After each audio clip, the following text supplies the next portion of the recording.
ครูอุปถัมภ์ศาสนคุณพาดุงนันทกะมหาเถระอายุ39 ปีพรรษา72อดีตเจ้าอาวาสวัดป่าแพ่ง ในวันพรุ่งนี้เนาะวันอาทิตย์ที่21 มกราคม 2567 เวลา 10 นาฬิกาพิธีสวดพระพุทธมนต์เวลา 13 นาฬิกาพิธีผ้าบังสกุล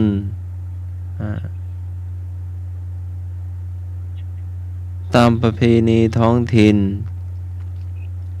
บ่ค่อยชัดเนาะเวลา 15 นาฬิกาพิธีพระราชทานเพลิงศพเวลา 18 นาฬิกาพิธีสลายสรีระร่างกายเผาจริงเวลาวันที่ 24 มกราคม 2567 เวลา 8 นาฬิกาพิธีเก็บอัฐิเวลา 10 นาฬิกาพิธีฉลองอัฐิและบรรจุอัฐิเนาะก็ไปร่วมงานหลวงพ่อได้เนาะพระมหาเถรานุเถระผู้มีคุณูปการต่อจังหวัดเชียงใหม่เนาะ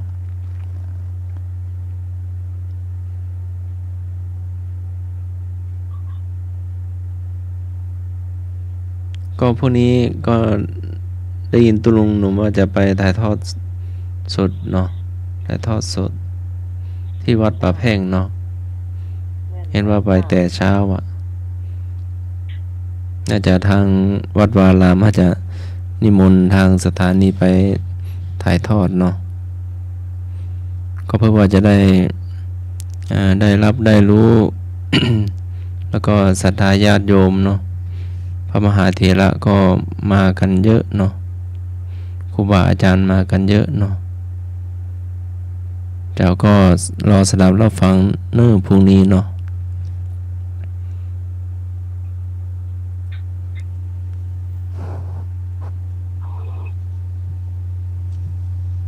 มีเข็มก่อนเอาเท่าที่จำได้เนาะประมาณนี้นะมีแหมงานเนาะ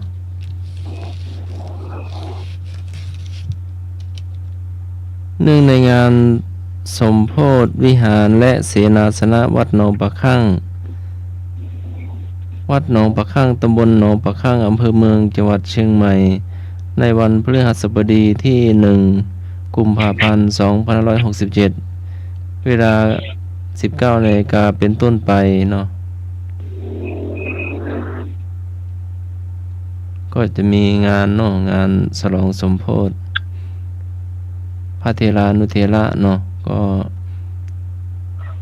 เจริญพระพุทธมนต์สวดมนต์ตันเนาะ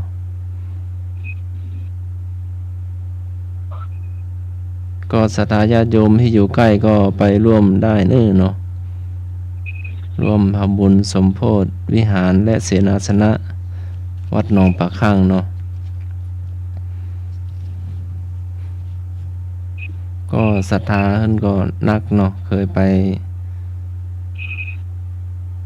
บิณฑบาตเคยไปฝากลูกพระลูกเนนเนาะอาจารย์เจ้าวาดก็เมตตาแล้วก็บิณฑบาต2 สาย 3 สายเนาะ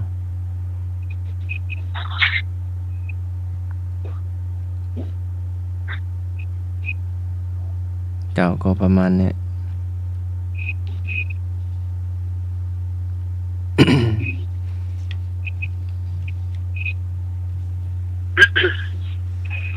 วันนี้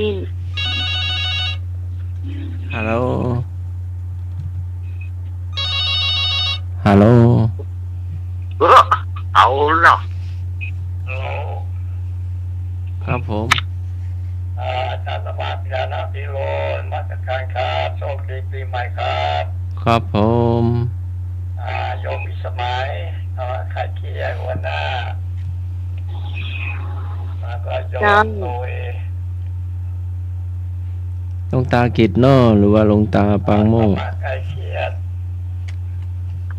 ใครเคียดเป็นสาอยู่ยังเป็นสุขเด้ออากาศเย็นผม ครับผม สาธุสาธุหลวงตา หลวงตา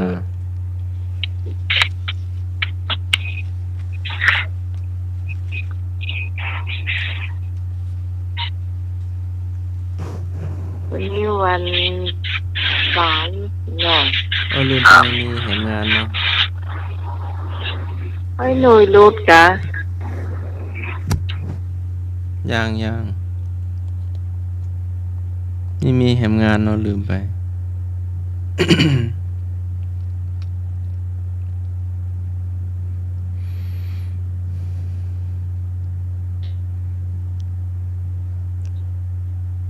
วัดลำเปิงตะโปธารามตำบลสุเทพอำเภอเมืองจังหวัดเชียงใหม่ พิธีทำบุญอายุวัฒนมงคล ครบรอบ 36 ปี 42 พรรษา พระภาวนาธรรมาภิรัตน์วิ เจ้าคณะอำเภอเมืองเชียงใหม่ เจ้าอาวาสวัดลำเปิงตะโพธาราม เจ้าสำนักปฏิบัติธรรมประจำปีประจำจังหวัดเชียงใหม่แห่งที่สองในวันจันทร์ที่ 22 ถึงวันอังคารที่ 23 มกราคม 2567 เนาะก็พระมหาเถรานุเถระก็สวดพระพุทธมนต์สวดพุทธมนต์สวดธรรมจักรสวดธรรมนิยามมาติกาบังสกุลเนาะเพื่อว่าพิธีในงานทำบุญบำเพ็ญกุศลทักขินานุปทานเพื่ออุทิศกัลปนาผลน้อมถวายบูชาคุณบุรพาจารย์วัดลำเปิงตะโพธารามแด่พระเดชพระคุณหลวงปู่พระโหมมงคลวิหลวงปู่ทองสิริมังคโลเนาะพระเจ้ายอดเชียงรายพระนางอัตตปาเทวีและบรรพบุรุษบุพการีชนของวัดลำเปิงตะโพธารามก็ไปร่วมทำบุญเนาะณวิหารสาราบาทลานพระเจดีย์วัดลำเปิงตะโพธาราม ในวันที่ 22 ถึงวันที่ 23 มกราคม 2567 เนาะก็ทำบุญอายุวัฒนมงคลหลวงพ่อโตยแล้วก็ทำบุญกุศลทักขินานุปทานให้หลวงปู่พระเดชพระคุณหลวงปู่ทองหลวงปู่พระพรหมมงคลเนาะหลวงปู่ทองของเราเนาะเจ้าก็เพื่อบูชาคุณคุณครูบาอาจารย์แล้วก็ตลอดถึงผู้มีอุปการะคุณเนาะตั้งแต่สร้างวัดมาเนาะสาธุ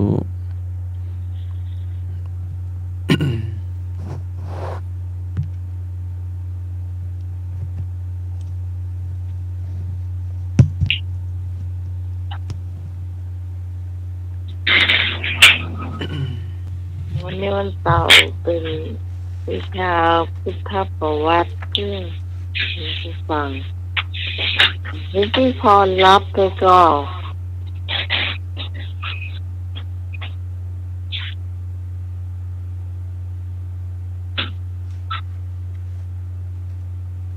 ไอ้หนุ่ยจะลองโทรตัวหาพี่พรใช้โทรศัพท์เป็นเครื่อง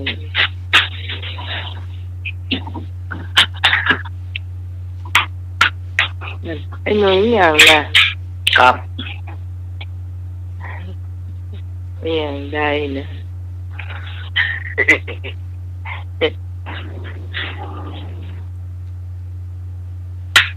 ใช้โทรศัพท์มันเครื่องหนึ่งโทรตัวหาพี่พรนะตามก่อนเข้าไปเบอร์น้อยนี่แหละตื่นได้แล้วมาตอบปัญหาธรรมะพุทธประวัติ ถึงนักแกโดนนี่นะถ้าสมมติว่าโทรตัวหาไทยไปได้จับอะรับ โอ้โห ว่าจะ3 ทุ่มแล้วจะ3 ทุ่มแล้วโอ้ใจเสียอยู่ในตายตัวโอ้แม่นแล้วรอจะ3 ทุ่มแล้วอีกว่ะ ทีแรกเขาเชื่อเนาะ เออเนี่ยล้อเล่นอีกนะ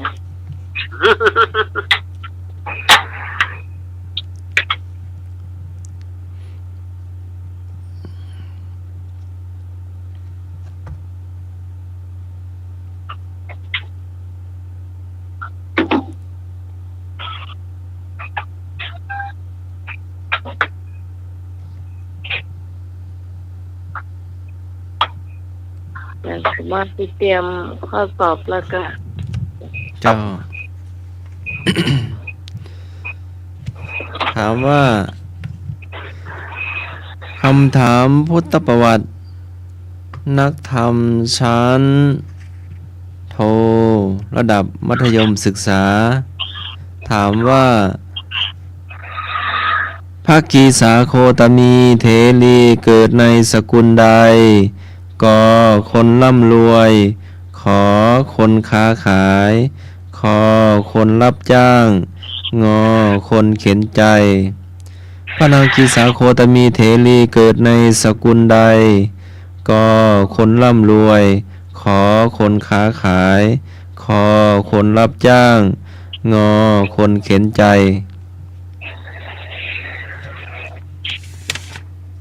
เอาเนอสถาเฮาลองตายมาเนอ 22058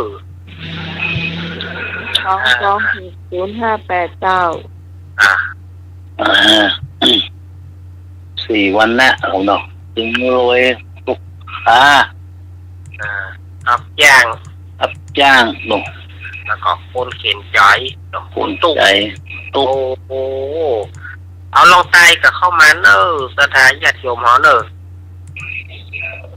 น้ำเรือกอไก่ก็งกอ่ะ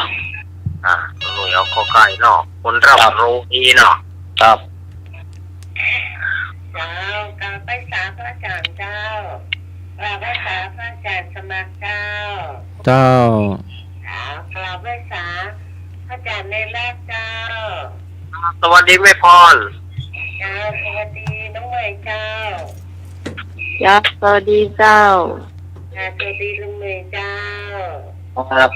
โอ้ดีครับ มาแล้ว สวัสดีข้าใครเที่ยวทุกท่านเจ้าสวัสดีพี่กรณ์เจ้าสวัสดีแม่บุญเจ้านี่เราตอบขอใครดีกว่าเจ้า โอเคเนาะ อ่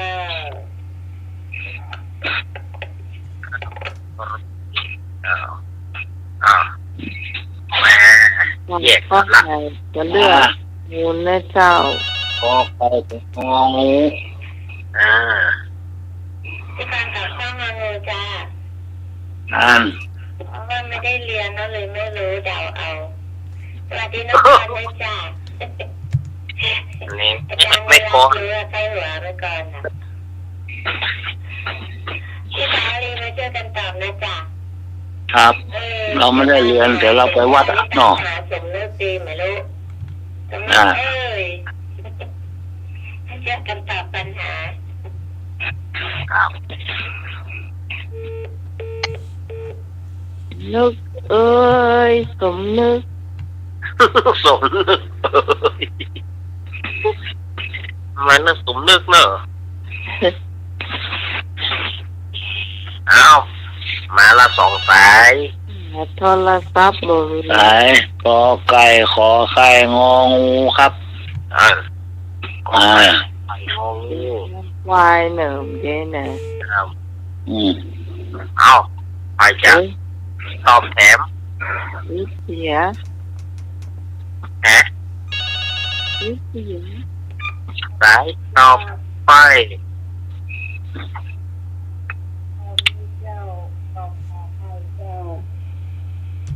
แม่มน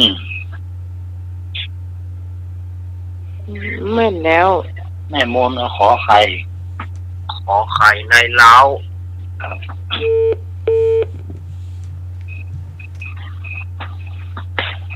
ในขอมูเนอร์นี่นะก็พันปีอะดู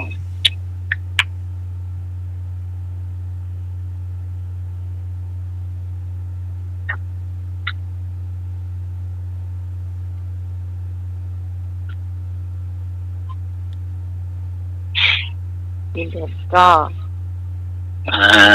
เงินไม่หน่วย แม่สุพิษเหรอแม่สุพิษไม่ย่อยเหรอแม่สุพิษมาเนอแม่สุพิษไม่ย่อยเหรอแม่สุพิษไม่ย่อยมาเนอ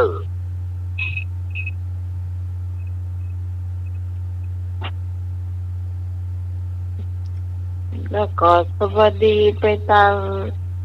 นัดพรในจานนัดพรตักเขียนแก่ มาแล้วผมนึกมาละ ก็วกจะบอกกับงานลุยเลิกครับ ครับมันอยู่ด้วยกันแล้วเนาะ ก็วกยืดกันคือจะบอกกับงานนะ อันนี้จะมาไฟหินก่อนวันนี้วัดไฟหิน อันนี้ไปครับผมไม่กันปรับไปป่าได้ใส่คาดใส่ตื้อก็ ขับรถมาบ่ได้กะ ได้ครับ ปั่น เดี๋ยวป่าได้ได้กัดขานอันนี้กัดขานอยู่บ้าน เอาให้รถให้ล้อหมุนออกอ่ะ ป่าได้ผมไปป่าได้แต่ใจผมคาดใส่ตื้อก็ ก็วัดไฟหินมันก็บ่ไกลนะ2-3 คืบบ่ได้ หัวใจ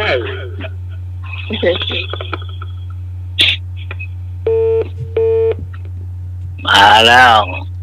สมนึกบุญทาวงศ์ แล้วจ้า มาละนึกมาละเนออีกอ่ะ อันเด็กชายนึกเพิ่งอันนี้เนาะกำลังเป็นละอ่อนเนาะ ครับ กำลังคลานอยู่เนาะกำลังตั้งไข่อยู่ฮัลโหล เจ้า แม่บุญ ไฟหวีไปเอาคอไฟก็ได้เจ้า พอควายมันไม่บุญเนาะ เอา ไม่บุญเอาพอควายเนาะควายก็เต็มมือเลยอ่ะเต็มละก็ไข่คอควายงง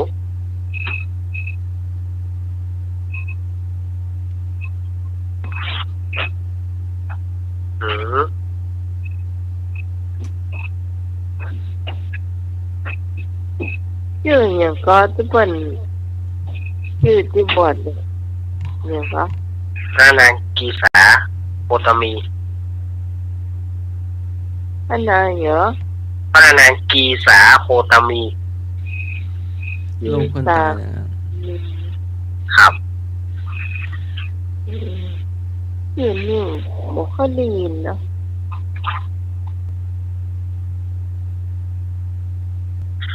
ก็ไก่อย่างก็จานสมัคร คนร่ำรวย ขอคนค้าขายขอคนรับจ้าง งอคนเข็นใจ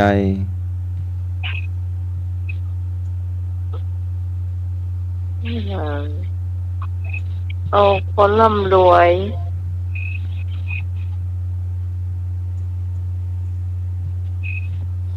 เฉลยคนเข็นใจ เกิดในสกุลคนเข็นใจ เห็นใจนี่ข้ออย่าง งองู โอ้จอนเดาถูกอยู่อ่ะ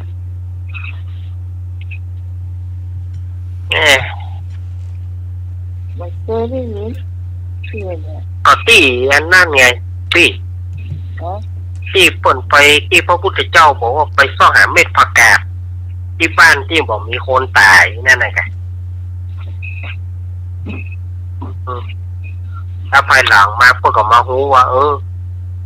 ไปซ่อหาที่ไหนก็บ่มีอ่ะบ่มีเพื่อก็เลยลวดสำเร็จทำฮะน่ะเลยลวดขอบวชหรอก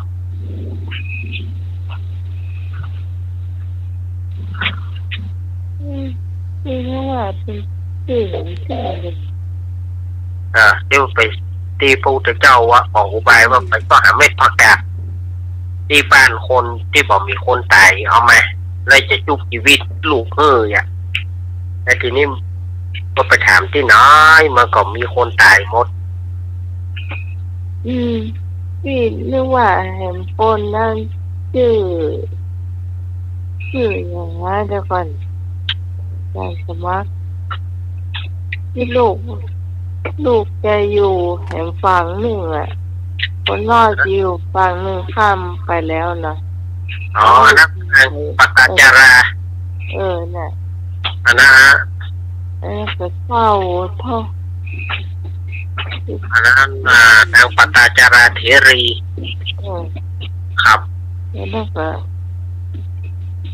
อายุหัวเปิ้นก่อนธรรมตายเนาะเปิ้นลูกคนน้อยเนาะฟังแล้วดีดู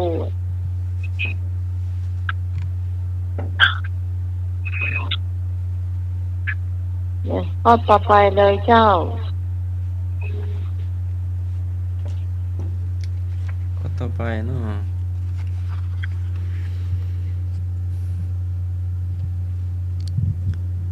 ก่อนบวชนางปตาจาราได้สำเร็จเป็นพระอริยบุคคลชั้นใดก็พระโสดาบันขอ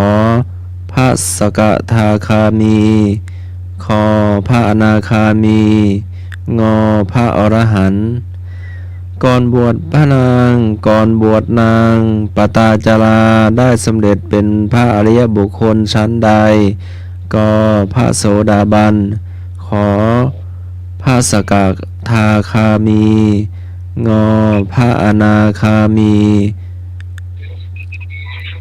ขอพระอนาคามี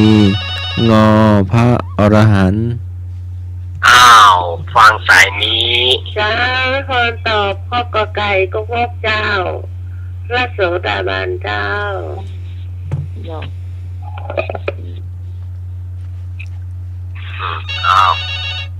แม่แถมจ้าพี่กังก็ตอบข้อกอไก่จ้าพระโสดาบันจ้าไม่พรก่อนไม่พรตอบพร้อมกันเอาละมีแฮมก็0532260058มาเลย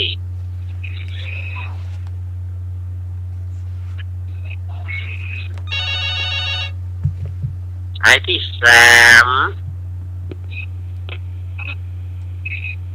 ขึ้นบนมาเจ้า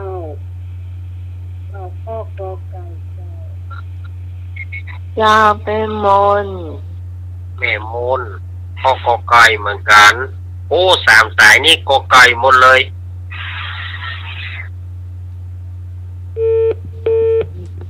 มาถามมนอย่างใหญ่มนไอ้นึกโก้กุ้งหมดกันนะครับเอากอไก่กุ้งหมดกันจะเพื่อนรู้ตา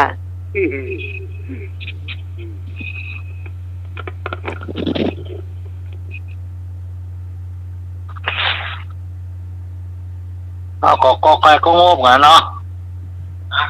ผู้ช่วยเอาแล้วนี่กำนันต้องเอาไงครับเก่งอ่ะเนาะผู้ช่วยเอาแล้วนี่ช่วยมาเข่งตัวคนนึงครับโดยจะละเป็นผู้กันเนาะเจ้าครับเป็นผู้ก็ไม่บุญเจ้าเข่งก็ได้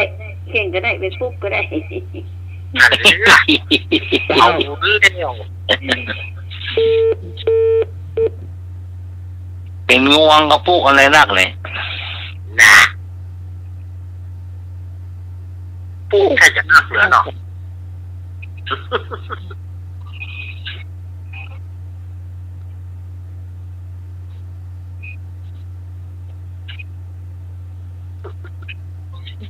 เฉลยครับ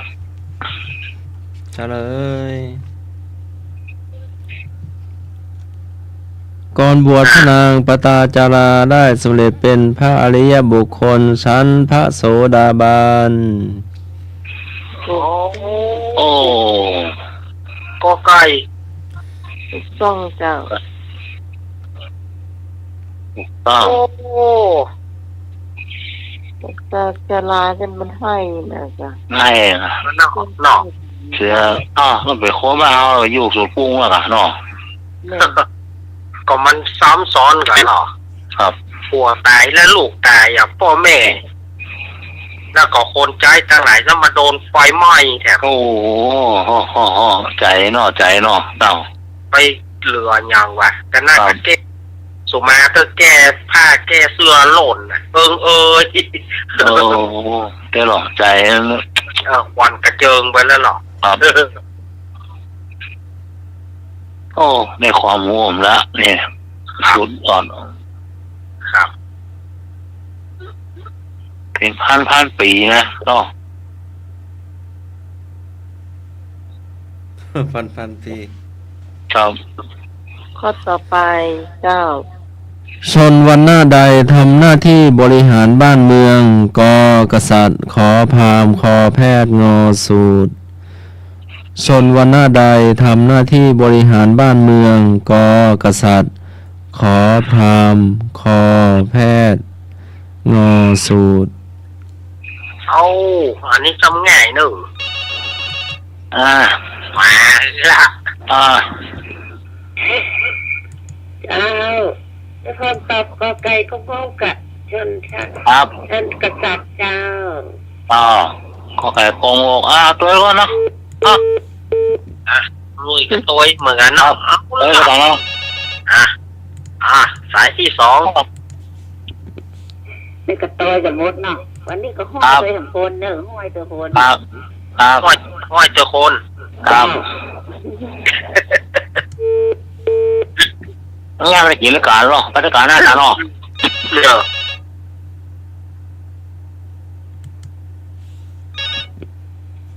เจ้าพี่การกาวข้าวก็ไก่เจ้า ครับโอ้ เย้ยลูกไปกินขับกลีเลย ตัวกันลุ้ม ขับกายไม่บุญมีหันอยู่เลย โอ้ ผิดคนเลย เก็บหน่อยไม่ปูน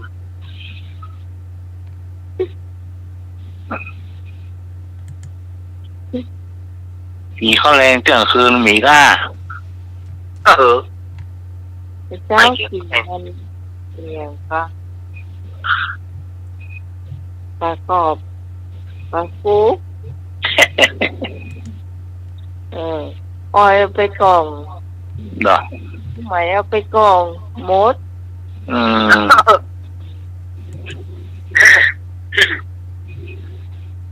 แล้วแม่ก็เอาของพี่พรไปอย่างนะพัดว่าแกแม่กินของกินพี่พรแล้วอะไรเนี่ย ครับ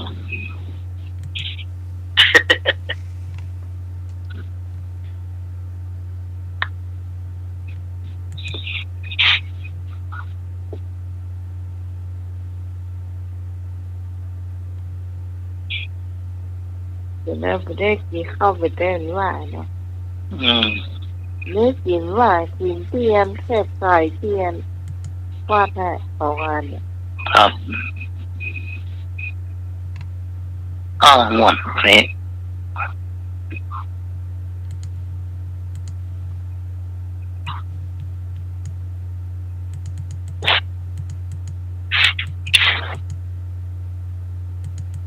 มีให้เป่าแพ้เจ้า แม่อยู่เนอะได้อยู่เนอะ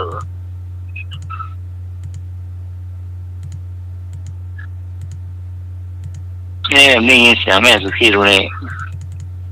หนอ นกกาละเวกมันได้ห้องแล้วค่ะ นกกันเลย แม่ กันแล้ว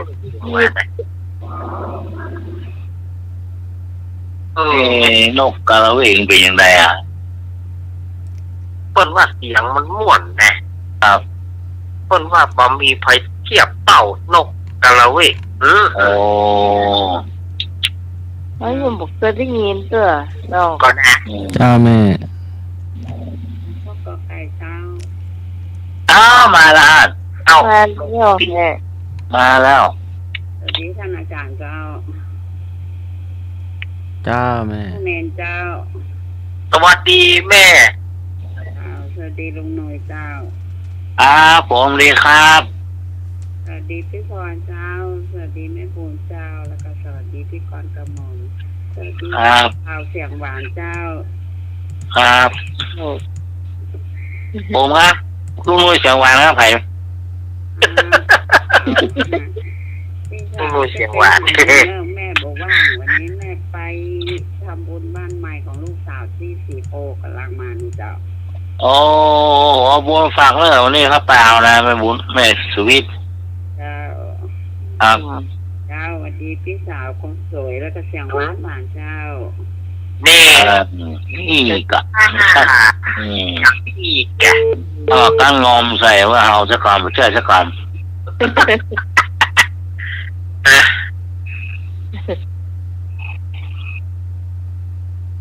หมดแล้วพอแล้วอาจารย์สมัครเลยเฉลยเนอะ เจยังว่าไม่ได้ปะประกรรมมีหรอกก็ไปนิ่งเฮือนอาจารย์ในลากยา โอ้ยงานหนักหรอกเนาะงานหนักงานให้ก่อนหนัก หนัก งานให้ก่อนหนักก็ท่อ เขาก็มาจ้างจะว่า แต่เรื่องอะไรก็มาได้ เห็นละครับ งานมาให้พอดีกับยาแฟนเนี่ยต้องไปยากของตู้เจ้าหลวง โอ้โห ทำบุญ100 วอนป้าเปิ้ลเนาะมันหนีก็มาจ้างจะหนี ได้ครับมาได้ เดินได้จ้ะ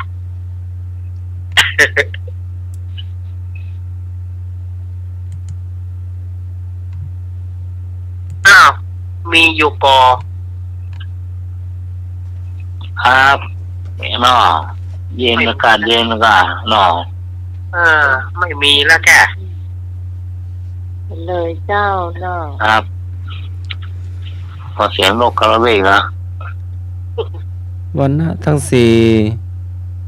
วันนะพราหมณ์ทำหน้าที่ศาสนาวันนะกษัตริย์ทำหน้าที่ด้านการทหารวันนะแพทย์มีหน้าที่ด้านกสิกรรมค้าขายและเลี้ยงสัตว์วันนะสูตรมีหน้าที่รับใช้คนวันนะชนวันนะใดทำหน้าที่บริหารบ้านเมืองวันนะกษัตริย์ ถูกหมด วันนักกษัตริย์เนาะ ครับกษัตริย์เป็นอาหารบ้านเมืองเนาะ เอามานายกก่อนหรือว่าคนละอันกัน โบราณนะครับ วันนักกษัตริย์ก็คือเป็นกษัตริย์โดยเฉพาะครับไม่ได้เกี่ยวกับนายกไม่ได้เกี่ยวกับอย่าง ก็เอา ต้อง ไอ้ ฟัง ตัวแทนเนาะ ครับ ก วัน ษัตริย์ จั เนาะ นทร์สูตรคน เรื่องมาเป็นนายก ไม่ใช่ครับวันนักกษัตริย์คนเป็นวันนักกษัตริย์เป็นแบบพระเจ้าแผ่นดินแบบ เจ้าอ่ะ เป็นเชื้อพระวงศ์อย่างเงี้ย เหรอ ครับ เนี่ย ครับ สมัยก่อนเป็นพระเจ้าสื่อฮันสื่อนี่ อันนั้นนะ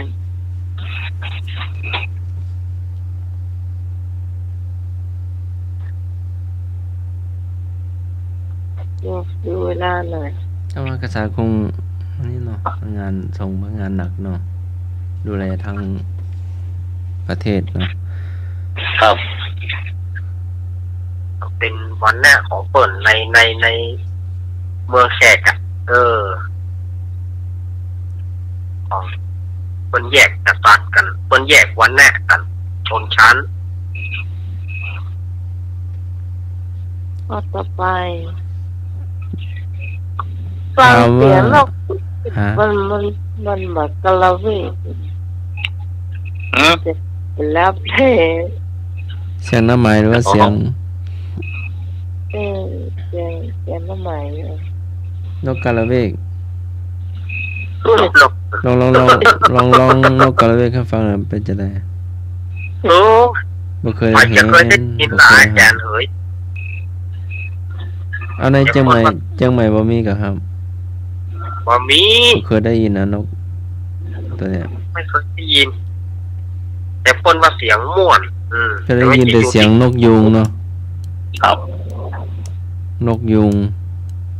นึกยุงมันกระลำแพนนะคะเออ ยุงรำแพน นกอันนั้นหมดนะนกไอ้นกแก้วอ่ะ เอาว่าไปก่อนเนาะไปหาต้มน้ำร้อนกาแฟก่อน ครับ โอ้โหอย่างใหญ่เนี่ย นี่เนาะ แทนที่อย่าบอกมันทำใช่ไม่ได้มอนเนาะอ่านไปปุ๊บมันก็จะต้องมีคนตอบ นะ มันโท ก็ ร ไปยัง เข้า ถาม มา ไปก่อน ครับ เจ้าลัทธิฮะ ถามเพื่อขึ้นต้องตอบกันเต้นเนอะมีใครชอบโทรศัพท์น่ะคิด อา ไว้ จารย์ตะกอน 1 นาที อาจารย์ตะกอน ก่อน ก็ถ้าโทรมาก็วางฟืนก่อนกะ ครับ รถมารับสายก่อนกะ ต้องมันต้องโทรมาเจอกันรอจะสมัครเข้ามากัน เนาะ ให้ก่อนว่าจะตอบที่ใดเนี่ย เจ้าลัทธิเจ้าลัทธิเป็นชนชั้นวรรณะใด เจ้าลัทธิเป็นชนชั้นวรรณะใดกกษัตริย์ขอพราหมณ์คอแพทย์งอสูตร เจ้าลัทธิ ขอลัทธิเป็นชนชั้นใด เจ้าลัทธิ อ่าเจ้าลัทธิขอไข่ขอควายงองูครับ มาแล้วผู้เปิดรายการ เพื่อมันมีแค่ห้าตา เดี๋ยวนะครับตาเถอะนะครับ เดี๋ยวก่อน ครับเจ้าหน้าที่กำลัง ให้ต้มน้ำร้อนอยู่ ครับเดี๋ยวรอสักการนะครับ ครับ พูดไปก่อนเนาะ ครับเอาละฝากข้อความ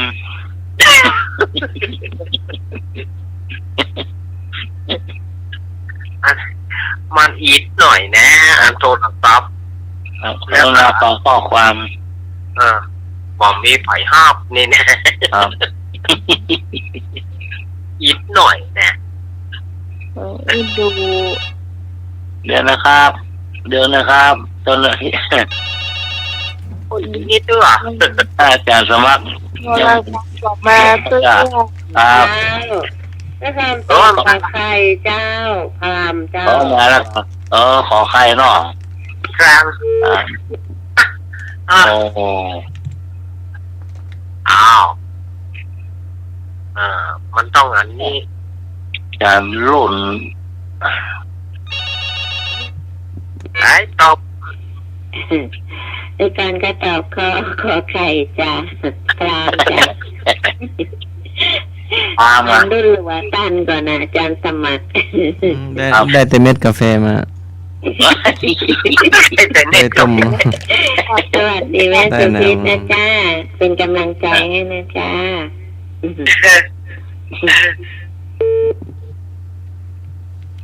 ยินดีที่เราได้มาพบกัน อ้าว มาเลยครับ มีก็แม่บุญมีไหนแม่บุญแม่บุญมาตอบ แม่สุกก็ได้แม่มนก็ได้ แม่รี กำเดียวรอสักกรรมจากสมัครผ่านการเล่ารักเป็นไทยนิทานก็เป็นต้มน้ำร้อน ไปของไข่เหรอ ฮะ ทามรามค่ะของไข่ค่ะ เออ เจ้า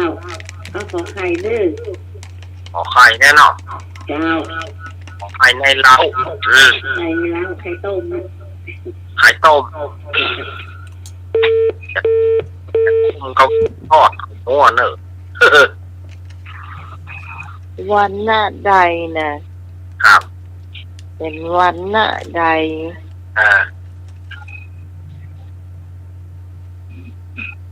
วันแน่ใดวันหน้าใดที่เป็นเจ้าลัทธิ เจ้าลัทธิเนอะ วันหน้าใดที่เป็นเจ้าลัทธิ งาม อาจจะยกต้อง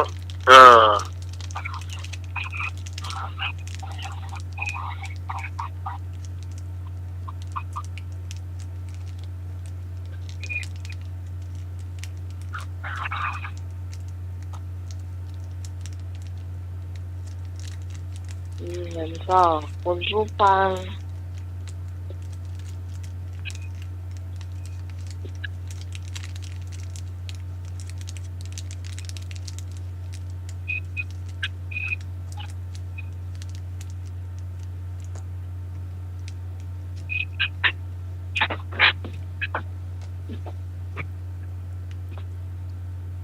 หนูมีจะได้เฉลยเด้อ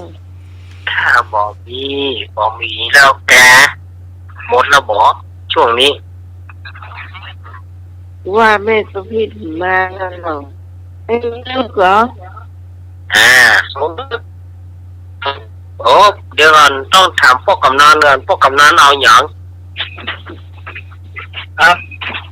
พวกกำนันเอาเปิดนะครับเปิดแน่นอนครับผู้ช่วยแม่ ผู้ช่วยแม่สมนึก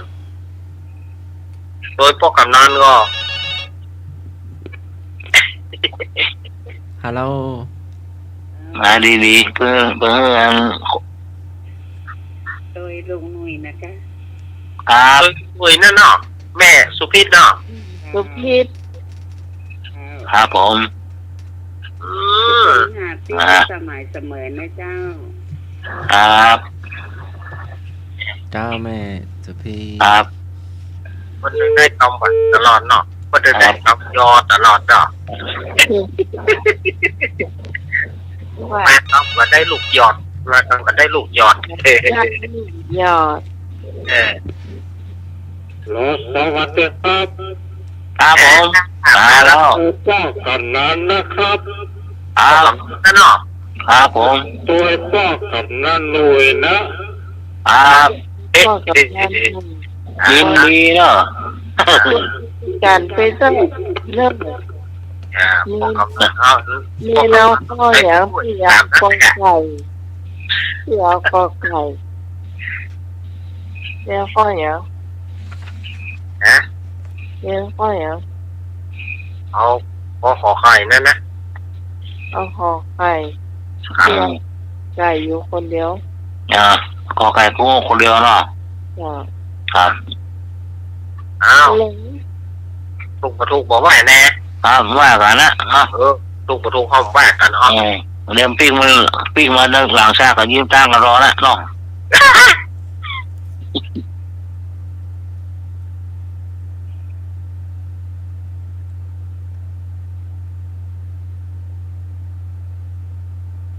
เจ้าหน้าที่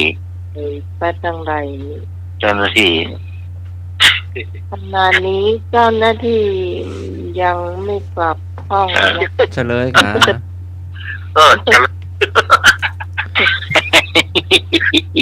วันหน้าใดทำหน้าที่บริหารบ้านเมือง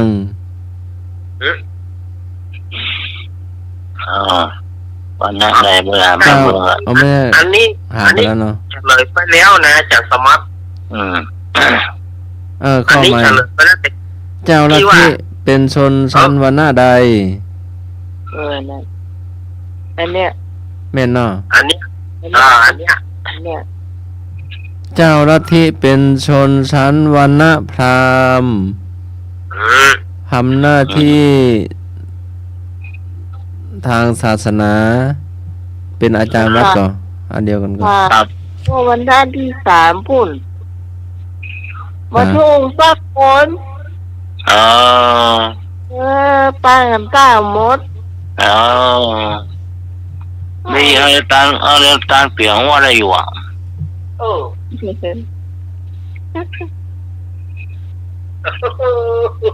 ลูกสักคนครับ อ่ะ ถูกปักหนึ่งข้อนี้นะ เออ เออ ใช่คือป้ากับต้าเป็นหมู่ ครับ เออ เดียวยังไฟหน่อยกำไม้ไว้ เนาะ ดับคอกันไว้อยู่ นี้พี่พรประท้วงเนอะพี่พรขอใครกันหมดเลยวันหน้าพรามอ่ะเจ้า ได้ละเนาะ อะไรอย่างก็ ประท้วงแม่พรประท้วงว่าวันหน้าพรามคือขอใครถูกหมด นั่น ตะกี้อาจารย์สมาตอบข้อขอไข่วันหน้าพรามใช่ไหม ครับ ใช่ป่ะอาจารย์สมา คำตอบกา ค่ะ ขอไข่ ขอไข่ก็ถูกหมดนี่ค่ะ อืม ต้องค่ะประท้วง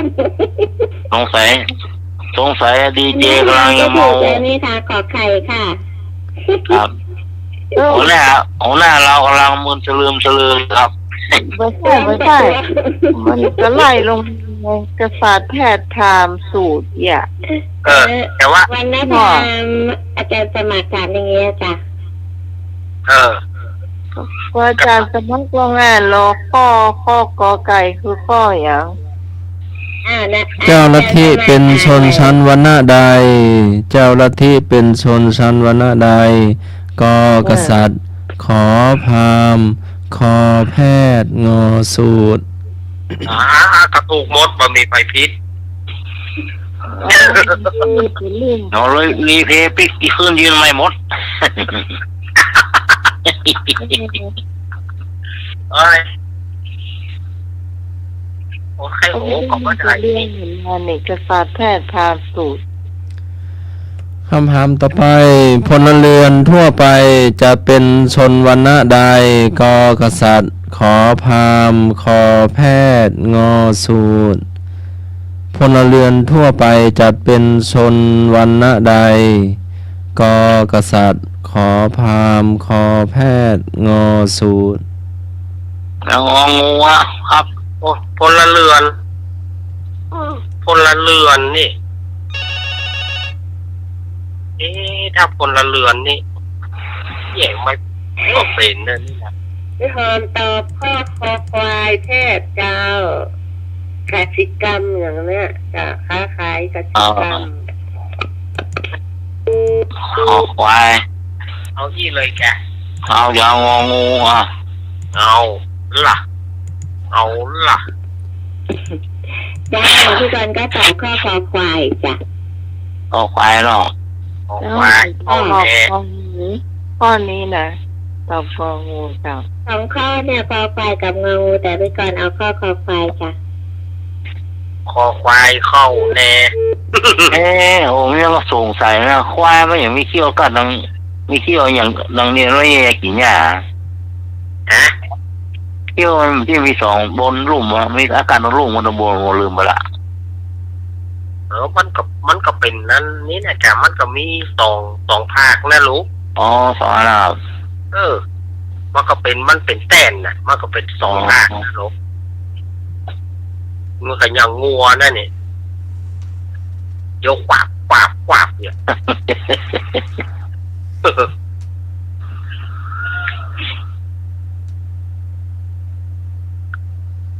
อ่า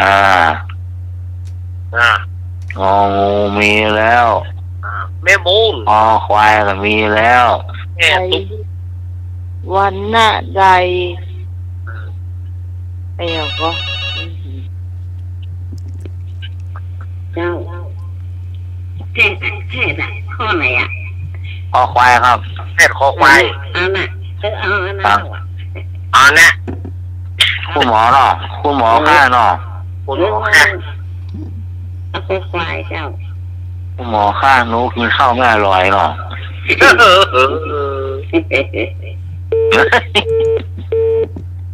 แล้วเนี่ยแม่บูน อันนี้แม่บุญเอาแพทย์เนาะ ครับ เอา ไม่บัว แล้ว แพทย์คุณหมอ ฝ่ายเอาตะกี้ฝ่ายเอางองูก็ ครับ หน่วย ผม พี่ก็เอางอ เออ ดอนตันกับสายธรรม เอาแล้ว นะ มา ถ้า อย่างนั้น ทำได้ก็เอางอเลย อืด ครับผม ตุยนกกะละเวกเจ้า อ่าน โอ้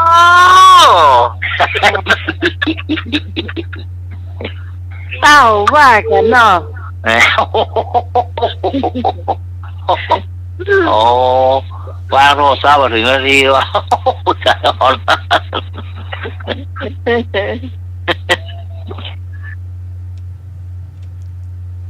อยู่วัดป่าหินวันนี้ก็เคียววันแฟนพันธุ์แท้ม่วน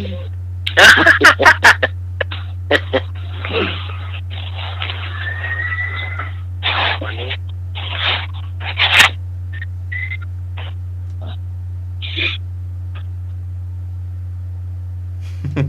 เจ้าเอวันแต่7 โมง 8 โมงแล้วก็ เปิ่น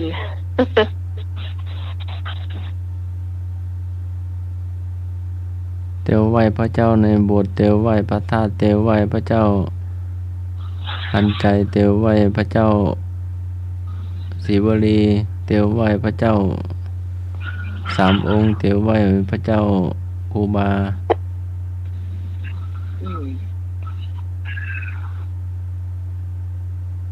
เดี๋ยวเราไปแล้วให้คุ้มอ่ะเนาะ ครับ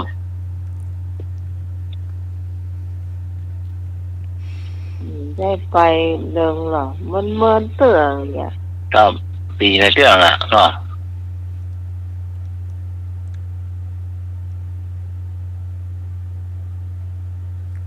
นั่นน่าจะคุยกัน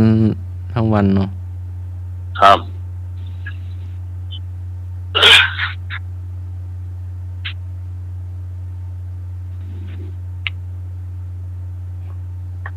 เกิดตัวลงจักใส่เขาเนาะ ก็ สักวัน เป็นดูลุง สักวัน ก็เลยให้ลุงกลับ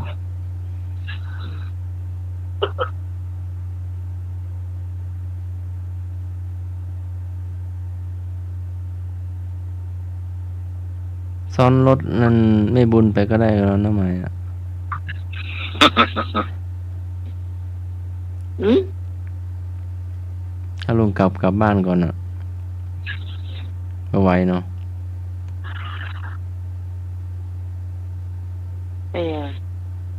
มันคนละทิศละทางเลย ไม่บุญกับบ้านน้าหมายนะ อืม คน มั ละ น จิต อยู่กับก้อมพวก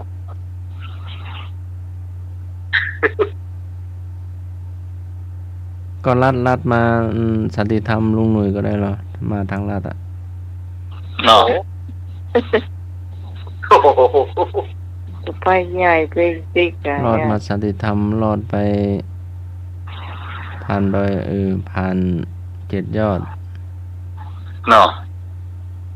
แล้วก็ไปสารทรายหลวงเนาะ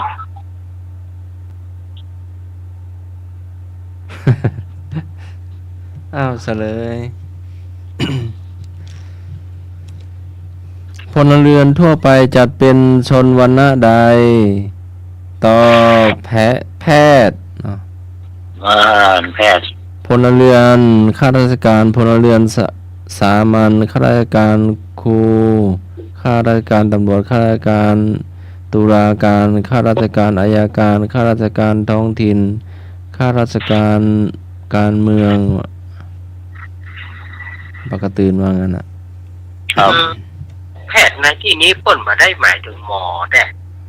แพทย์ในตัวนี้นี่หรือว่าพลเรือนทั่วไปบอก เป็นคนทำงานหมด ทางอิ เล เลียน ย มันก็เนาะ ครับ อ๋อ เป็นคนทำงานเป็นข้าราชการหมดเลย ฮ่า แล้วหมออินเดียเรียกว่าจะได้นะหมอฮู เขาบอกแต่ว่า อันนี้พูดถึงวันเนี้ยของเปิ้นเนี่ย วันหน้าแพทย์เนี่ยเขาก็บอกเข้าใจเนาะ นะ แต่ทีนี้พอมาเข้าใจทีนี้ว่า เป็นพลเรือนเป็นไอ้อย่างต่างๆเขาเพิ่นมาได้หมายถึงหมอดู ครับ ไม่ได้มา แปลกกันเนาะแปลกกันเนาะ ก็คือว่าชื่อแพทย์กับวันนี้แพทย์เขาก็ชื่อเขาก็มันมี เป็นวันหน้าของหมอแท้ๆกายแต่ว่ามันปัจจัย ก็มาเหมือนกันเนาะนะครับ ครับ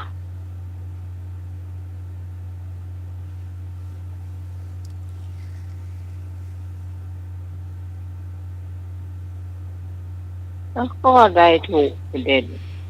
แพทย์บอกพี่ แพทย์ว่า ข้อไปครับ ข้อควาย อืม ข้อควายถูกต้อง เดี๋ยวก่อนเพื่อมันเรียงจะใด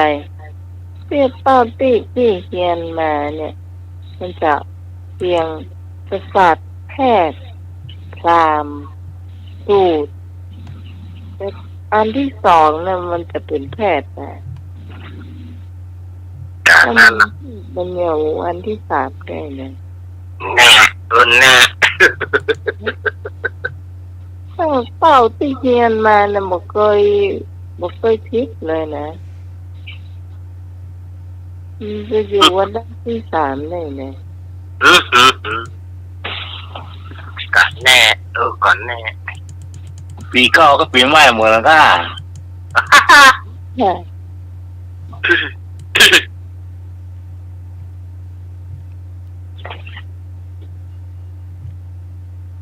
หลักสูตรเฮาเฮียนกับหลักสูตรเขาเฮียนทำเหมือนกันค่ะ ครับนี่นะ คือ โอ้ยมันก็เหมือนภาษาไทยบทเดียวหนังสือบทเดียวอ่ะมันมีกรอบผ่อนเสียงสูงเสียงต่ำอ่ะมันมีแต่ก่อนเขาได้ผ่อนเมื่อผ่อนเสียงกลาง5 เสียงเสียงสูง3 เสียงเสียงต่ำ3 เสียงเนี่ย อักษรกลางเนี่ยกากากากากาเนี่ยสูงขาค่าต่ำค่าเนี่ยแต่ก่อนเขาผ่อนนี่หรอ ครับ แต่บัดเดี๋ยวเขาถามละอ่อนว่ามีแบบฝึกผ่อนอันอย่างคือผ่อนเขาถามละอ่อนว่าอันอย่างเขาถามว่ามีก็ฝึกผ่อนคำผ่อนหนังสือมันอย่างไรคำว่าผ่อนอุ้ยยาเราเข้าใจแล้วเนาะ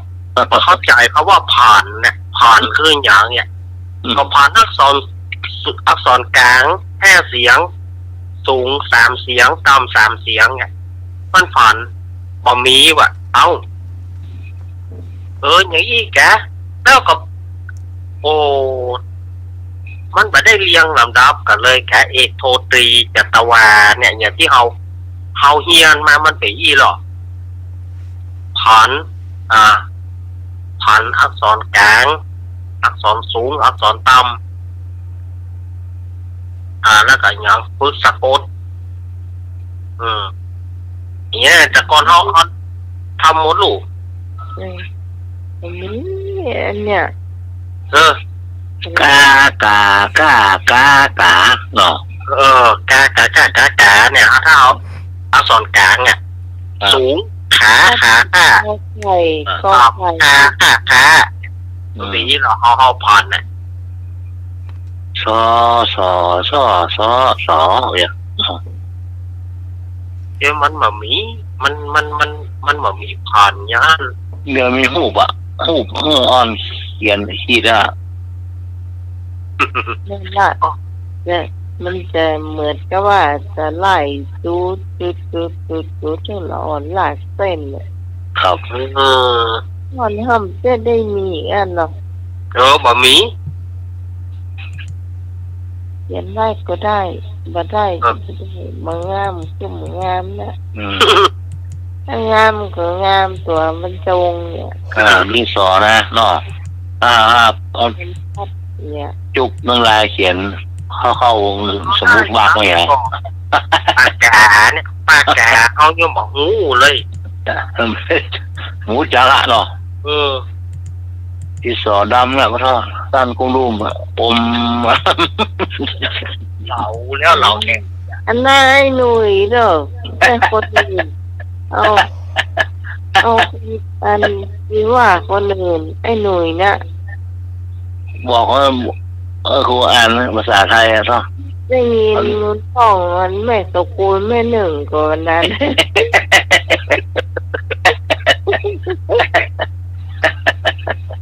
ตอนเด็กมาเนี่ยรายการเอาหน้าไฟหัวหน้ามาไฟหัวไปเจ็บท้องอาจารย์ก็เป็นก็ตัวเห็นนะไทยลอกกว่า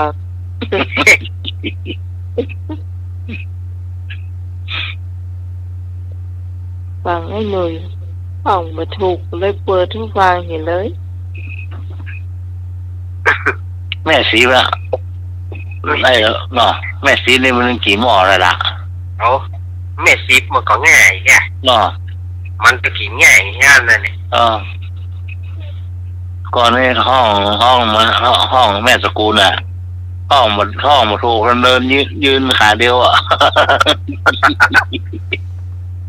ยืนขาเดียวมือกอดอกนะกลับมาท่าเดียว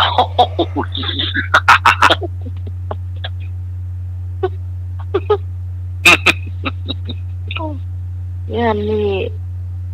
แกฟ้องนะ ก็เพิ่งไปหมดเลยเนี่ย3 จันทร์3 ปี 2 ปีว่ะ อยู่ห้องอ่ะ โอ้ถึงว่าโอ้ลึกไปเลย พอไปหมดเลยนายนี่มันอยู่ซ้ำนะ2 ปีอะไรวะ วันมีแต่ลุงสามจานแล้วเพิ่นหัวใจเลือดเพื่อนเหรอ ใช่ ผ่านเนี่ยเนาะปึ๊กก็ปึ๊กแต่นะเหมือนหนุ่ยเนี่ยมันมีละอ่อนสมัยก่อนเนาะ เจ๊ง่ายๆหรอกปะท่อป.1ยังน้อยคน2 ปีนะ เตรียมฉันเตรียมอยู่เห็มกระดานฉันอยู่เห็มกระดานในห้องมันยาวหรอกชั้น 1 ชั้น 2เนี่ยป.1 ป.2เนี่ยท่อ นี่ก็สอบเปิดไปเห็มห้อง ไล่ไปอย่าไม่ใช่ซ้ำนะหรอก ชั้น 1กับชั้น 1กับชั้นเตรียมเนี่ยเตรียมมันมีคนละกระดาน ไปเจอครูฝึกสอนหมดละครูสอนให้กินขนมเราท่อ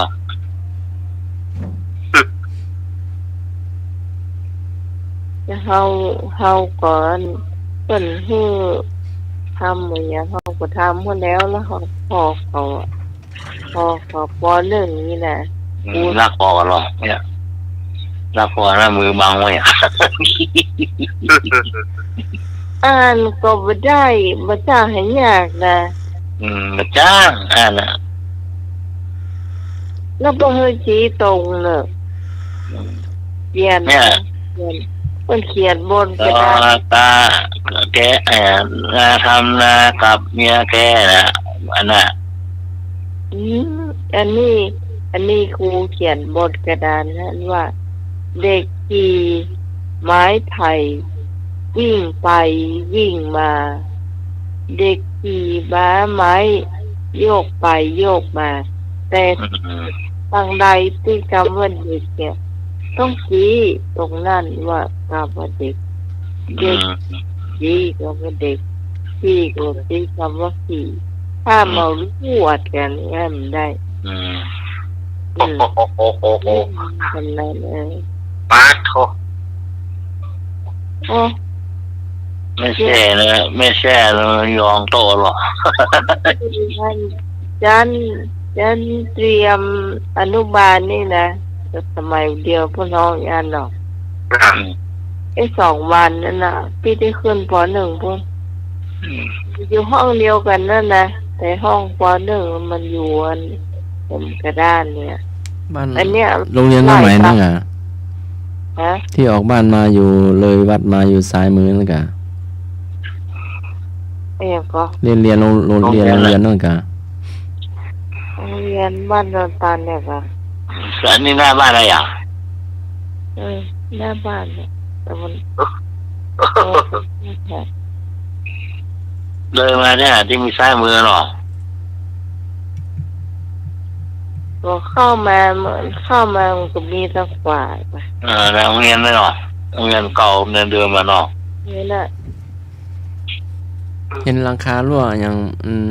ปิดกันกะหรือว่าจะไหนห้อง เป็นบเดียวนั่นเป็นอาคารที่เขาใช้แข่งฟุตบอลกันบเดียว ก่อนโรงเรียนวัดเหรอวัดนัก เป็นสนามนะเห็นเป็น ครับ จะเล่นกีฬากันเนาะ เออ ได้กีฬาที่มีฟุตบอลนี่ อาคารเรียนก็เก่าๆนะสมัยหน้าใหม่เป็นละอ่อนนึกว่า ครับเก็อีไม้เลยค่ะโต๊ะไผ่โต๊ะมันแหละถ้าป .1 นี่ก่อนยาวด้วยกันเลยอะนั่งโต๊ะยาวด้วยกัน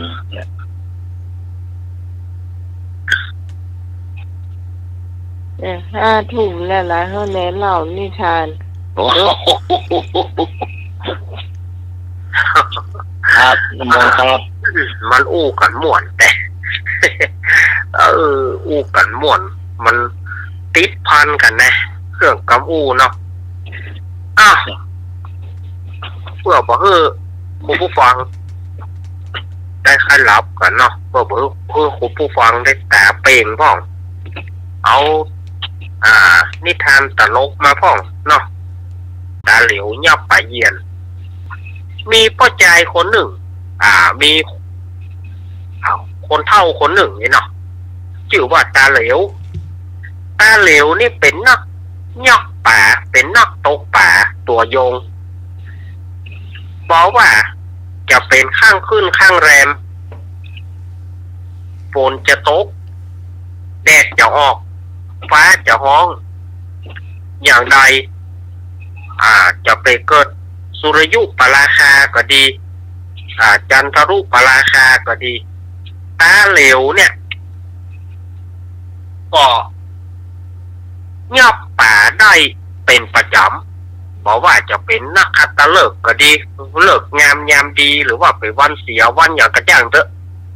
ตาเหลวเนี่ยจะเป็นคนที่ว่าเก่งเรื่องการงับป่าจนหมู่บ้านนั้นขั้นค้ามเลยปากก้ามีปล่อยมาสู้ตาเหลวมีอยู่ครั้งหนึ่งตาเหลวก็รู้สึกว่าโอ้ไปเสาะตกป่าซ่อนยับป่าตำนี่มันใกล้ละเมื่อใดก็อยู่แถวเนี้ยควรจะไปหาที่อื่นแล้วก็มาพอเรือของตัวเก่าว่าเรือเฮาเนี่ยมันน้อยก็เลยไปยืมเรือของเพื่อนบ้านที่ลำใหญ่กว่าตาเหลวเนี่ยก็ได้เรือแล้วก็ได้ห่อเข้าเนี่ยไปวางเบ็ดไว้แต่วันนั้นนี่นะสถานญาติโยมป่าหูว่ามันเกิดอะไรอย่างขึ้นวันนั้นป่าประมากินเบ็ดตาเหลวแต่กูเตือนนี่ไผ่เนี่ยสู้ตาเหลวมาได้เรื่องป่าแต่วันนี้ป่ามันบอกมากินเบ็ดของตาเหลวบอกว่าเหตุผลกลอย่างตาเหลวเนี่ยก็ปุ๊บถ้าว่าเนาะเมื่อได้ป่าก็บอกมากินเบ็ดซะเตือก็เลยเอาเบ็ดมัดกับกระทงเรือแล้วลับไปเมื่อลับไปได้เมินตาใดบอกตาเหลวนี่มาสะดุ้งตื่นเพราะว่าเรือเนี่ยไหวยวบยักตาเหลวก็พอเรือนี่จวนจะล่มเลยนี่ก็ไปพอปรากฏว่ามีป่าตัวใหญ่มากินเบ็ดของตาเหลวป่าอย่างนี้ ก็พอไปพอมาเป็นว่าปลาไหลวะหรือว่าปลาเยียนนี่นะปลาเยียนตัวจัดใหญ่มากินเบ็ดตาเหลียวก็ลู่จักเหือแต่ก็สู้ปลามาได้ปลาก็ตัวใหญ่ปลาก็จักลงจักก็เยอะกันหรอกตาเหลียวจักขึ้นก็ปลาก็จักลงเข้าเหือจะล่มตาเหลียวก็โลบ่ไหวแล้วเฮ้ยต้องไปขอเจ้าบ้านมาช่วย ประมาณเหือล่มเนี่ยก็เลยไปขอแหงเจ้าบ้านซึ่งเจ้าบ้านเขาก็บ่เชื่อว่าปลาอันยังจะมาตัวใหญ่ขนาดนั้นแต่ตาเหลียวก็บอกว่าแต่นะมันใจจุนะตัวมันมันใจน้อยๆนะขอไปพอกันเถอะเนี่ยนะเจ้าบ้านก็เลยไปพอเมื่อไปพอก็ปลาเยียนตัวมาเล่นเพื่อก็กำลังจะจมเจ้าบ้านก็มาช่วยกันยอบเจ้าบ้านก็ช่วยกันยอบป่าตาเหลวก็จึงได้โอกาสก็ชำแหละป่าป่อนให้หมู่เจ้าบ้านนั้นตึงหมู่บ้านนะป่าก็ยังเหลือแถมเกิ่งลำเหือโอ้ไม่ตัวใหญ่เมื่อใดฮะขนาดชำแหละขนาดปากป่อนกันแล้วนะมันจะเหลือวัดป่าเจริญธรรมแกเนาะ ไปได้ไปวัดป่าเจริญธรรมสันปะตองนี่นะจะหันหูป่าเยียนที่เปิ้นหลากมาเนาะเปิ้นหลากป่าเยียนเนี่ยบัวเขียวไม่ไหม้ไปได้กินตะกำเขาเหลือกันน้ำแกงเปิ้ลเปิ้นเลยฮะลงจานนะกลายเป็นบวกหนองเสลียมเนาะตกไปกับปุ้นกันนะเมื่อตาเหลียวชำแหละป่าปอนเจ้าบ้านแล้วป่าก็ยังเหลือแถมเกิ่งลำล้อก็เลยเอาไปแลกข้าวสารเอาไปแลกข้าวสารเมื่อเอาไปแลกข้าวสารแล้วก็จะปิกมาบ้านก็ค่ำแล้วหรอเวลามืดแล้วเนี่ยหิวข้าวก็หิวพายเรือมาเมื่อพายเรือบรรทุกข้าวสารมาก็อยากกินข้าวจะหุงข้าวไฟก็บ่มีหลัวก็บ่มีพอดีมีเสือตัวหนึ่งนอนอยู่บนฝั่งตั้งใจว่าจะท่ากินเหยื่อเนี่ยแกตัดมาก็จะกินโคนมาก็จะกินเนี่ยกันเนาะเสือนี่นะทีนี้ตาเสือเนี่ยมันเป็นประกายเหมือนกับปล่อยอะเนาะตาเหลวพอดำเขาลึงตึงกันนะพออันนี้มันอันนี้มันเป็นไผ่มะสูมขอนไม้ไว้นี่เนี่ยไผ่มะเอาหลัวไว้นี่แล้วก็มีไฟติดนี่ เข้าใจว่าตาเสือน่ะเป็นไฟติดหลัวก็ตั้งใจได้แล้วได้หลัวแล้วได้หลัวแล้วจะได้หุงข้าวละก็พายเรือเข้าไปใกล้ๆเสือเมื่อพายเรือเข้าไปใกล้เสือแล้วก็เอาเชือกมัดแหงเสือไว้นึกว่าต้อนหลัวพอบหารย่านล้ำเรือไปแกเนาะทีนี้ไปหันใส่ตาเสือกับจะเอาโกมเนี่ยเข้าแย่ตาเสืออาจจะเอาโกมนี่เข้าแย่หลัวเผื่อว่าไฟมันจะติดแม้เขาจะได้อาศัยหลัวเนี่ยไปหุงเข้าบนเรือทีนี้ก็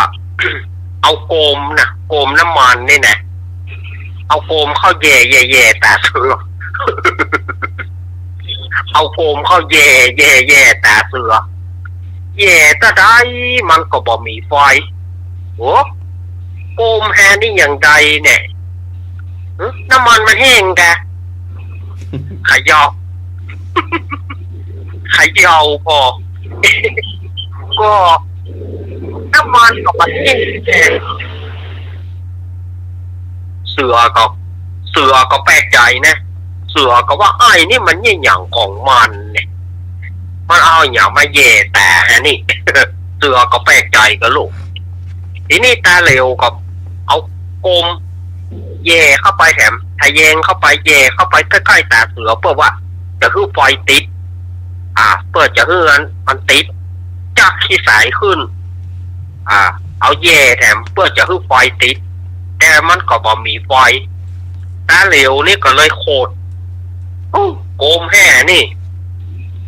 ก็ไฟมีนี่เหือนี่ปึ้งลึงจะเอาแย่จะเอาโกมจะเอาไฟบ่ได้ก็บ่ได้ ก็เลยเอาโกมเนี่ยหยอกเข้าตาเสือเต็มเป่าสถานญาติโยมเฮ้ยเสือก็แปลกใจอยู่แล้วหรอเมื่อโดนโกมหยอกแกตาเสือก็โล่นนะคะสะดุ้งเนาะโล่นล่าเครือตาเหลวนี่มันก็สะดุ้งเนาะขอนไม้โล่นเนาะขอนไม้โล่นได้ขอนไม้โล่นได้เสือเนี่ยก็ลากเครือตาเหลวขึ้นฝั่งที่นี่เหือเนี่ยมันก็ยาวกว่าเก่าไป2 ศอกดุโอ้เขาจะเล่าตอนบัดโจบเตือนเอาไว้วันพุกเนาะเอาไว้วันพุกแคมเกิงหนึ่งกำลังม่วนแต่แสดงญาติโยมกำลังม่วนนะตอนที่ว่าเสือลากเครือตาเหลวขึ้นฝั่งแล้วก็เรือเนี่ยยืดขึ้นไป2 ศอกเอาตึงนี่ก่อนเนาะเดี๋ยววันพุกก็ต่อ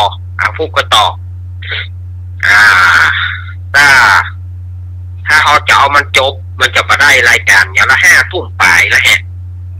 เนาะ5 ทุ่มปลายละเดี๋ยวเวลาอื่นจะเวลามันจะบอกเปิดเอาแต่อีกก่อนเนาะแล้วตมาภาพก็เลยลวดลากันคืนนี้นี่ก็ปะตาตัว คืนนี้มันตาตัวขอขอบคุณท่านอาจารย์วิศวัตนังนะครับผมขอบคุณโยมพี่พิสมัยขอบคุณอาจารย์สมัครนะครับครับผมขอบคุณลุงหนุ่ยครับผมดีสถานญาติโยมที่เพิ่นได้เปิดวิทยุรับฟังเนาะวันพุธก็มาปะอาตมาใหม่3 ทุ่มเหมือนเดิมวันนี้ก็ไปฟังปีเตอร์รายการอื่นยังท่าอยู่เนาะของคืนนี้สถานญาติโยมฟังรายการให้จบแล้วก็รับดีฝันดีเหมือนกันทุกคนอายุวันโนสุขังพลังขอเจริญพรถูกครับ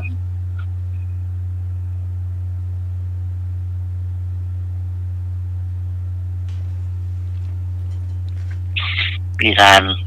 ข้ามเกิงแปะไว้ก่อน แปะไว้ก่อนต่อไปเป็นช่วงย่างกับข้าวกันฮัลโหลนกกาละเวก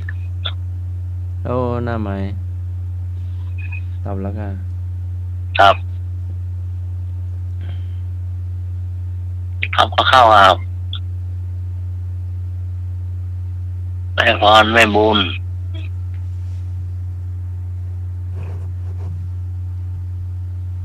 แม่พรเนาะ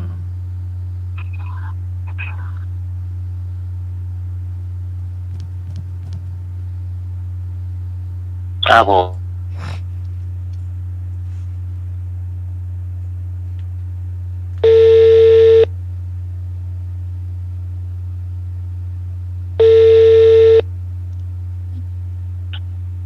เจ้ากระพักษาเจ้าแม่ เจ้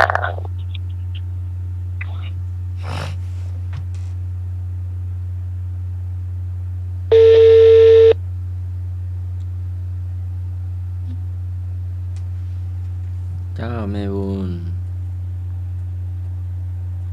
เจ้าสวัสดีเจ้ามาแล้วเจ้ามาวัดไฟหินกอวันนี้ได้มาวัดไฟหินกอไปกะตัวน้อยๆปักล็อกกันเนาะแม่เคยดูยายจะเสือละ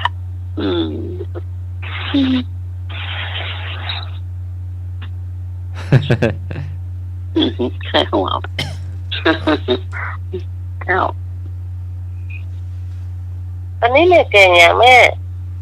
วันนี้แม่ว่าจะเก็บพักกิเล็ก เลยจ้ะ เจ้า จ้ะ พักกิเล็กเขียมท้องน้อมเร็วเนาะบ่ค่อย โอ้ มี จ้ะ มันเมื่อในปะเจอไปปะก็ซื้อมาแกงล ได้ละ ำแกงเมืองนะไม่ใส่กะทินะ จ้ะ แกงเมืองจะมันจะใส่กะทิก็ได้มันก็จะเอาแกงเมืองเอาเนาะ แกงเมืองเอาแม่ เจ้า มัดมันเป็นปุกก็มีไปขายถุง5 ถุงมัน20 บาทนะ จ้ะ ถุ ที่ ง พัก 20 ที่ บาท เล็กเขาว่างั้นรับดีกันไป มันไม่ละแบบนี้มันเป็นยาเป็นอย่างตัวเจ้า แล้วรำนะกินเรื่องไก่ละ มันกลาย แล้ว เป็น มันจะทำที่เป็นองค์ผูกอ่ะ อันน้ำไหมก็นายน้ำไหมหลับต่อแล้วก็ แล้วไปแล้วก็ ตะกี้ว่า รับปิ้งเย็นมวย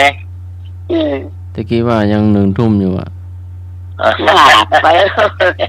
ในการแล้วเข้า3 ทุ่มมัน1 ทุ่มนี่สิเจ้า ก็ร้องมาถึงได้ร้องว่ะ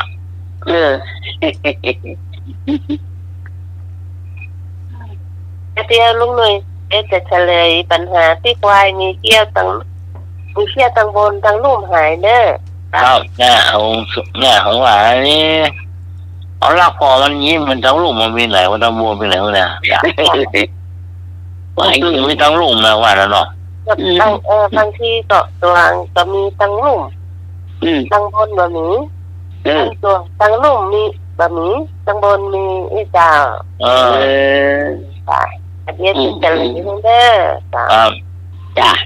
เนี่ยสีกันเนาะเจ้า จ้ะยี่สิบก็ เจ้าปักขี้เล็ก แกงขี้เล็ก แกง โอ้ ขี้เล็ก ล้ำเลยเนาะ ลำเจ้า อ๋อ ต้องย่างพระจ้างก็คมปีอะเนอะเอามาต้มก่อนนะมาต้ม อันนี้ผักบุ้งไม่บุญหมีเลยเนาะ ในผักบุ้ง เริ่มเช่นผักลวกอ่ะ อ๋อผักนึ่งอ่ะ อ้าว กันน้ำพริกอ่ะหมดละ โอ้หมดแล้ว น้ำพริกก็หมดแล้ว อันเนี่ยขี้หูนั่นเหมาะเลยเข้า เจ้า รายการต่อไปขี้เหล็ก แกงขี้เหล็กลำเจ้าเอามาต้มเดือดโบะเทน้ำขวางกำก่อนจ้ะเขาหูดก็น้ำหูดออกจากก้านมันก็น้ำจะตึงเคสนะ อ๋อ เป็นลวกมาละ ครับ เป็นลวกมาละเอามาหูด ลวกเส้นเดียวเนาะลวกเส้น เป็น เดียว ลวก เนาะ กำเดียวอะกะ อ๋อ ลวกมือเละแต่เมาะมันก็ลวกน้ำร้อนๆกำเดียวอะกะแล้วเอามาต้มลืมหนึ่งกำ อ๋อ หูดแล้วก็ต้มโบเดือดจาก3-4 โบเอาละเทน้ำออกเทน้ำออกแล้วบีบน้ำเป็นจนแห้งหมดละแล้วก็เอามาซอยมันกันเนอะ อ๋อ ซอยมันหน่อยเจ้าแล้วก็ไปต้มกันนี่แบบประเทศขวางละรวดเลยโอ้ เจ้าแล้วก็มีบะแข้งน้ำบะแข้งกุลานี่นะเอาไปตุ๊บหรือว่าตำก็ได้นวมเนี่ยแล้วก็ต้มตัว โอ้ มันค่อยขม ตุ๊บนั่นหน่อยเลยล่ะ ถ้าใส่นักแล้วไปมันก็หายขมหมดแต่มาให้ดีเนี่ยถ้ามักขมก็ใส่น้อยเร็วถ้ามันมักขมจะเต้ก็ไม่ต้องใส่ใส่หน่อยนี่มันขมนักเจ้าต้มปลาขี้เหล็กว่าเนี่ยมันกระต่ำน้ำพริกเนาะน้ำพริกก็ใส่ข่าใส่ตะไคร้เนี่ยเพราะว่าเก๋ใส่เนี่ยใส่จีนอย่างเดียวใส่หมูใส่หนังเนี่ยหนังต้มอ่ะแค่หมูอ่ะเนาะ cái mù đây mù mút à mù sao à แคบคอได้ไรวะ khép cọp phải lắm แล้วมา nàng mù nàng này lại nàng khoai nàng mù nàng cái con tôm mà tôm หนังปองนั่นเหรอ nàng con mà đâyมันเละหมด nàng khoai หนังอะไรที่มันใส่ไปดุ้มๆน่ะอย่างนั้นอย่างน้ำหนังน่ะ ที่เขาไปต้มยำน่ะอันนั้นก็ได้เจ้าหนังมันเป็นหนังควายอ่ะ เออ อันนั้นควายเป็นรุ่น ใหญ่เนาะด่า มักนิ้วมือนี่นะครับ อันนั้นก็ได้จ้ะมาต้มมันนั้นไม่เหลวว่าละใส่ตังพริกใส่ข่าใส่ตะไคร้ใส่พริกเนี่ย พริกใส่หอมบอมเตียมกะปินะตำมันเรียกแล้วบอสมมันละก็ตั้งมะขางใส่น้ำมันหน่อยใส่นักเวลาแต่เมื่อคืนน้ำพริกมันหอมเอาน้ำพริกไปคั่วกับจีนน่ะจีนหมูแล้วก็ว่าหนังเอาต้มมาละเรียบร้อยแล้วเนาะแล้วก็คั่วน้ำพริกหอมเสร็จแล้วก็เอาไปใส่หม้อแกงกันเลยมันเดือดโบๆแล้วเนาะเดือดโบๆแล้วหม้อแกงใส่เดือดแต่นี่ก็มันเดือดโบๆมันก็ปรุงแหละปรุงจิ้มไว้อย่างมักอย่างใดก็ปรุงเอาคนเดียวจับลำแล้วบ่จับแล้วบ่เดี๋ยวถ้ามักกะดิก็ขี้เข้าใส่หน่อยลำอีกข้าวเจ้านะเป็นกะทินะถ้าไม่ใช่เราก็กินข้าวนึ่งลำเจ้าเอาแม่มาคู่จิกได้กันก่อนจะปดนะมันก็ขี้จุดจิกสัก4-5 ใบใส่เข้าไปมันหอมดีเจ้าเรียบร้อยเดี๋ยวมันไม่ยากหรอกมันง่ายอยู่ก็แป๊บเป็นเดียวกันแล้วก็เร็วละเจ้าไปกินละไอ้หนุ่ยเป็นไรล่ะไอ้หนุ่ยกินเก่งเลยไอ้หนุ่ยกินต้องใส่แกนพริกไม่ได้ใส่จีนก็ได้แกงลายก็ได้ละครับเจ้าเมื่อก่อนนี้มาหน่อยนะหันแม่เป็นแกงใส่ปูอ่ะมาเพื่อใครเนี่ยเอาไข่หมูมันไข่หมูมันก็ไก่หนึ่งหลังไข่หมูน่ะไข่หมูอันเดียโอ้ดีลูกคนละอย่างลูกข้าวหมูเจพวกไส้ฟองเต้าหู้แต่งเจ้าครับนะกินก็โอ้แล้วคนแก่นั้นเบอร์แก่เสียทัศน์เวกอะกระลำไปอย่างเนาะกระลำเป็นอย่างเจ้าอันนั้นเป็นกะทิเนาะเป็นกะทิเจ้ากินเรื่องใกล้เนี่ยลำเจ้าคมไปหน่อยแต่ผมแค่นะลำนะแต่ผมแค่นะแม่นคนมันขมนักมันแค่อะไรอย่างเงี้ยอย่างที่มันรักษาเป็นเป็นเรื่องตัดผมก็แม่นะมันตัดขมจ้ะถ้ามาตัดนี่มันจะขมกินไม่ค่อยลำอันนี้มันนกลำของน้องใบมันแบบขมแม่ใบจากที่มาเช้าเนี่ยใบคนละอย่างมันมี2 อย่างลูกมันเป็นตัวยอดขาวแม่ยอดขาวแล้วบอกโขมจ้ะถ้ายอดเขียวๆดำๆมันนี่ตาขมแค่แบบเลยเจ้าน่าเสียละน้องพรนี่ยังอ่ะวันนี้ของหวานแม่แป้งของหวานจ้าแม่ก็แป้งพี่เปิ้นอยู่ไทยประการเนาะเปิ้นเอาปันอลูมาเปิ้นปลูกคนเดียวโอ้หมอกอ่ะมันอลูปลอดสารพิษเนาะปลอดปุ๋ยปลอดอย่างคนเดียวหัวน้อยแม่ที่เปิ้นเอาทอดนะกลมแม่มันมนเนี่ยดอกมนเจ้าเป็นมนอย่างประกอบนี่เจ้าหน่วยประกอบนี่ก็มีค่ะมาล้างก็ว่าหัวอย่างมาแดงไว้เนาะก็จะมาให้แต่เจ้ามาตอนนี้แล้วก็จะเอาบัวที่ปูเนาะลำเห็นเป็นว่าลำลำดีกับมันเหนียวเนาะเจ้าเอามาแช่น้ำมาก่อนแช่น้ำเรามันนี่ออกแล้วก็ถูออกแล้วก็มันจะเป็นสีเหลืองเนี่ยเนาะแบบแท้มันจะเป็นสีเหลืองว่าจะหาก็จะน้ำหาก็มาปอกเนาะปอกกลมๆมก ลูกผงเลยแม่ไข่นกกระทาม ะกำไม่เลยเนาะ มะกำมันได้กระปอกไปได้ก็ผ่าละจ้ะ แล้วก็ปอกเนาะปอกแล้วมันนี่เอาเปลือกมันออกหมดเนาะเอาล้างน้ำเกลือเนาะแล้วหาอันนึ่งก่อนเจ้าแม่เอาอันนึ่ง ก็จะเหนียวดี จ้ะ บุยดีนะ จ้ะบุยดีแม่ จ้ะ อันนึ่งมันสุกแล้วนะคะก็ตีไข่แล้วก็เอาเทใส่กระมังแล้วก็เจ้ามาปรุงน้ำบวชน้ำนี่หวาน น้ำกะทิเนี่ย น้ำที่แล้วก็ตั้งน้ำใส่ในหนึ่งจากสัก1 ถ้วยตวงเนาะเอาน้ำแล้วน้ำตาลละลายน้ำตาลปี๊บนะเจ้า จ้ะ น้ำตาลปี๊บสัก1 ถ้วยนะละลายไปแล้วใช้เกลือป่น1 ช้อนชานะเจ้าใส่ลงไปให้มันพัดกันเนาะจะได้หวานขึ้นมาแหมหน่อยหนึ่งจ้ะ จ้ะ ได้เสือมันเดือดเสร็จแล้วน้ำเชื่อมเดือดแล้วเขาก็เอามันลงจ้ะลงมันเดือดซึ่งให้มันเคี่ยวคือมันเมินๆทำหน่อยเนาะมันเดือดปุ๊บป้าพอนึ่งไปแล้วมันถึงสุกละนะจ๊ะ จ้ะ สุกเสร็จแล้วแล้วก็แล้วจะใช้กะทิสัก1 ถ้วยตวงก็ได้หรือ2เอามันนำนะจ๊ะก็บอกเอาหวานมันล้ำเอามันนำก็ใส่กะทิสัก2 ถ้วยนึงใส่แล้วคนไปเรื่อยๆคนเดียวนะถ้ามันต้องเอานี่ถ้าเมินมันแตกมันก็บะลำมันแม่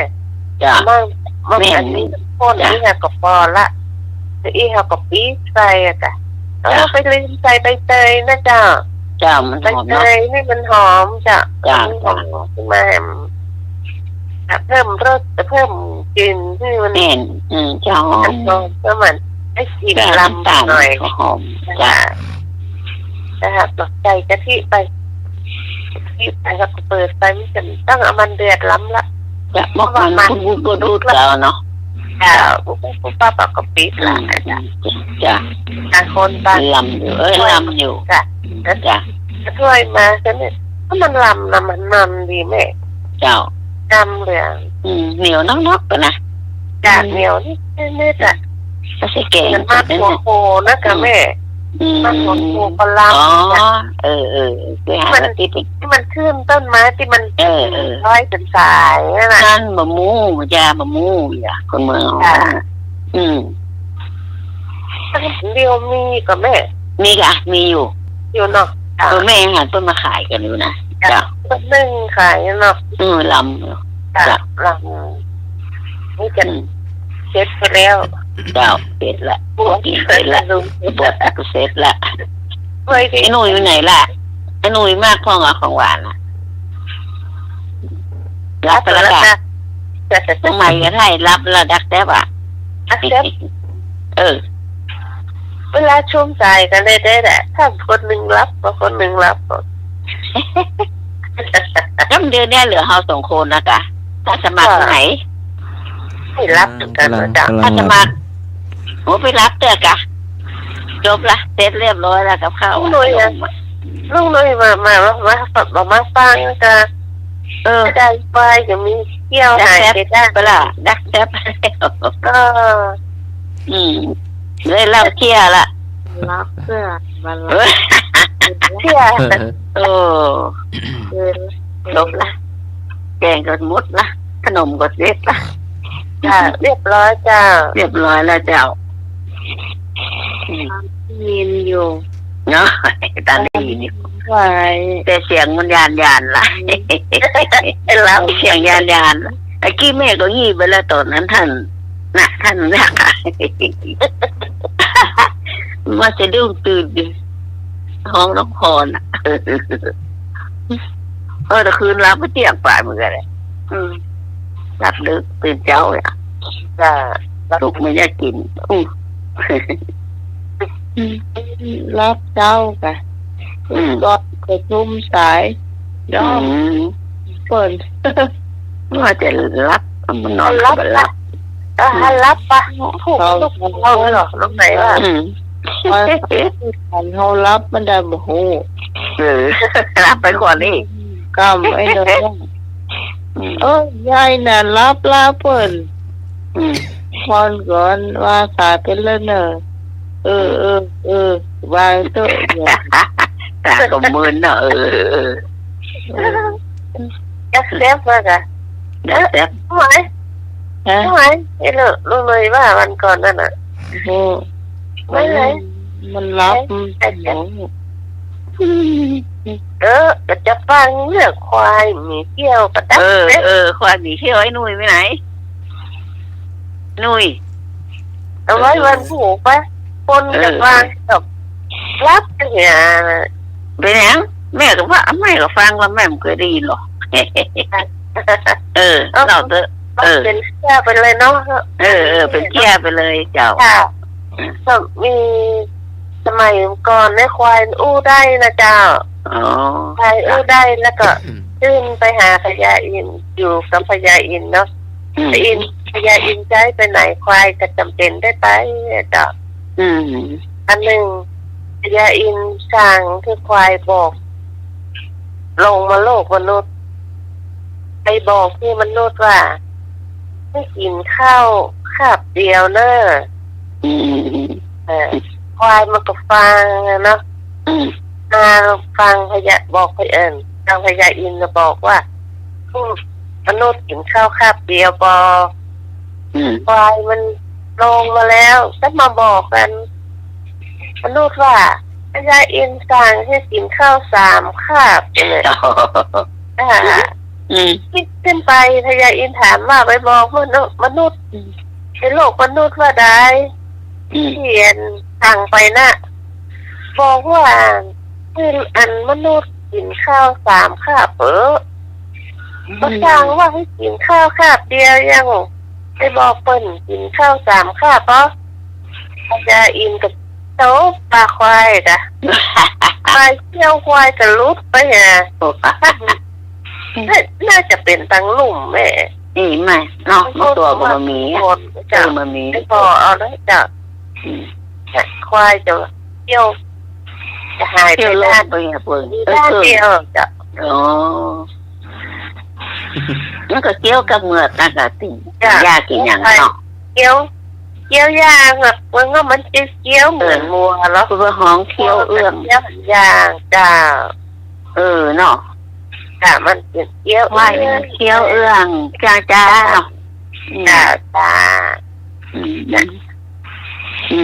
คือว่ามันมาบอกตบมาบอกคือโคตรผิดไม่โดนทำโทษเรื่องของเรื่องก็เป็นจะอีหรอกเพราะว่า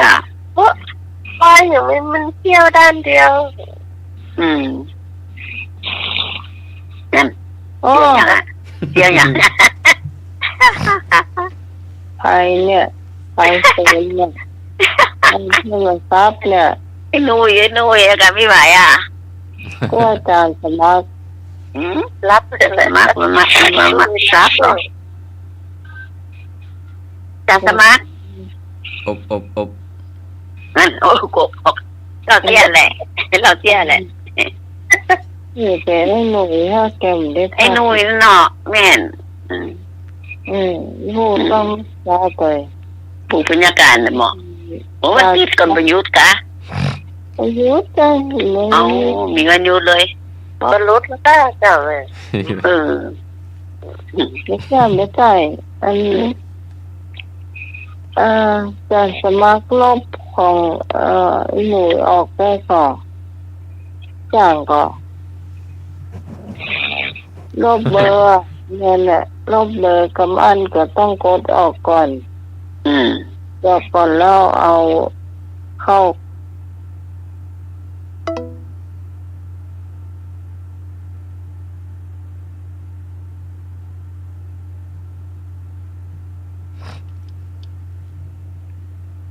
จะรอสักครู่นึง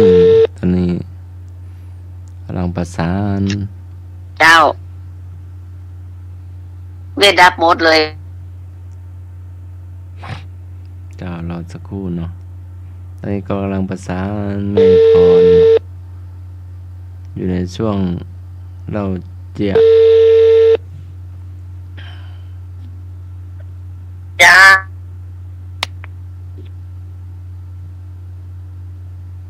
อย่าง เจ้ากำลังมากำลังตุยหน้าไหมนึ่งช่วงเราเจ๊ะเนาะ จ้ะน้องใหม่เรามาละ น้องใหม่หายแซ่บแบบก้าจ้า น้องใหม่หายแซ่บนั่นเหรอมาละ เราเจ๊ะกะ เนี่ยเราเสียหมดละเดี๋ยววิทยุจะดับแบบ โอ้วันนี้มากันเนาะวันนี้ เจ้า อบอุ่นดีเนาะ ตากันม่วนเนาะขณะนี้ก็หาเมื่อกี้คนได้4-5 คน หน้าไหมโอ้เบาดีว่ะถ้าชวนชาวบ้านชวนศรัทธาชวน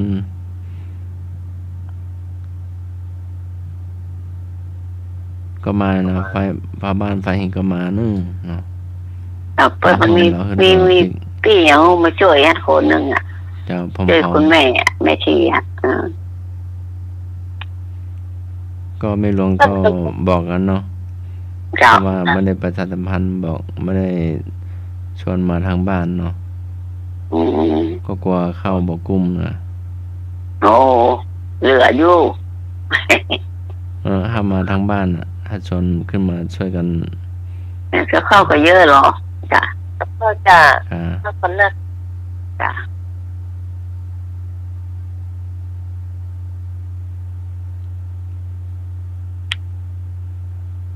ไม่สมดีแวบมาตำเดียวเนาะแม่เนาะ เพิ่งขึ้นเอานั้นไปฮือเอาอ่ะใบเอาอ่ะ พี่ซีก็มากะ ดีมากค่ะ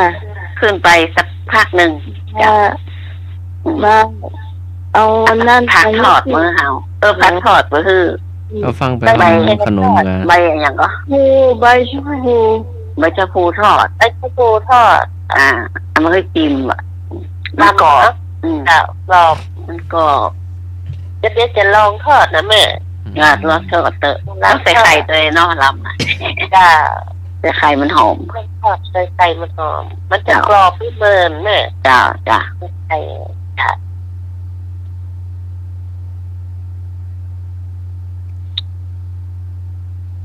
เจ้าอยากไปฮือน้องใหม่ไปอยู่เนาะ นอกจากใบข้าวโพดแล้วเอาใบอย่าง ได้ก็ได้หมดทุกอย่างเลยผักอ่ะ ดีนะแม่เนาะ ได้หมด อย่างเอามายำนะ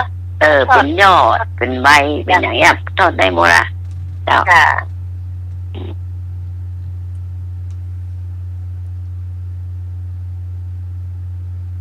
เจ้าจะหมดแล้วเหรอบ้านจะมาจะเล่าเจ้าอะไรได้เรื่องเดียวอยู่หรือแกจะมา เอาเรื่องที่สองเนาะเอาหน้าไหมก็มาแล้วก็ลุงเนาะลุงจากก็ประคองมาเนาะเตียว เจ้า ตอกแตกมาเนาะ จะมีเตียวได้ห้องแล้วเนาะ ก้าวขึ้นบันไดเนาะก้าวที่สองมันละอ่อนตั้งไข่เนาะ เราหัดเดินเอานั่งเอาบินหน้าเอาเลี้ยวซ้ายเอานั่งเนาะ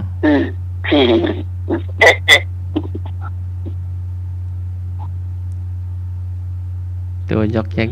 เนาะตัวก้นพระเจ้าไปเนาะ คือเจ้า ตัวหาพระเจ้าตัวตานพระเจ้าตัวพิธีสงฆ์ตัวขึ้นบนศาลาเนาะ จ้า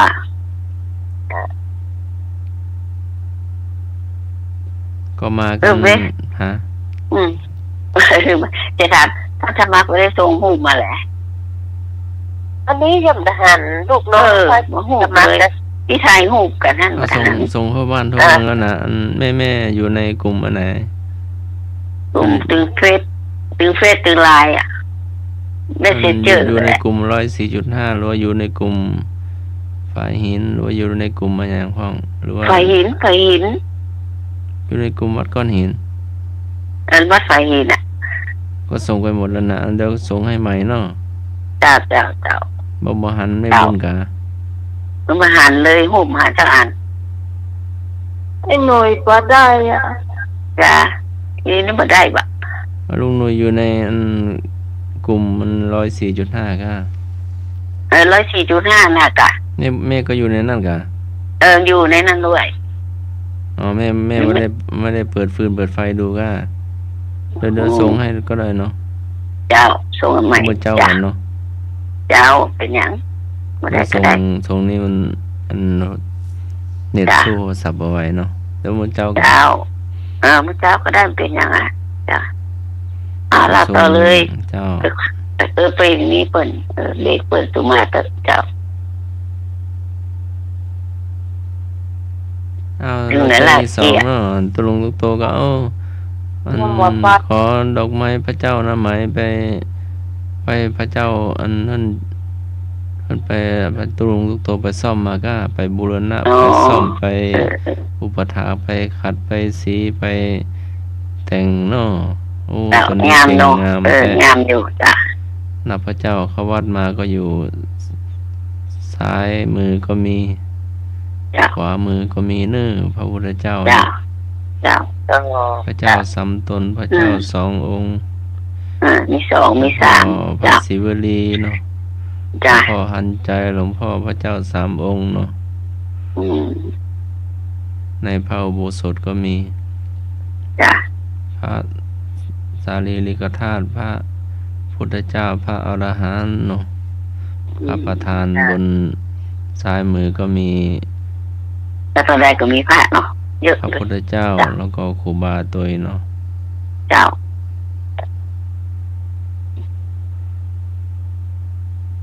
ลุงหน่วยเข้ามาวัดบัดใจวัดไฟหินแล้วก็ว่า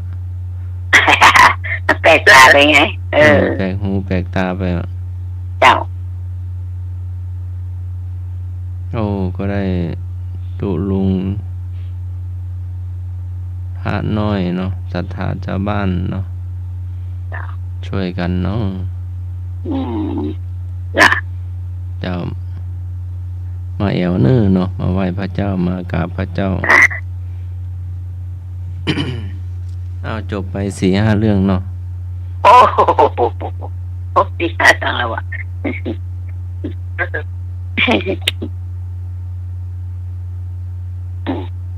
อยากกับแม่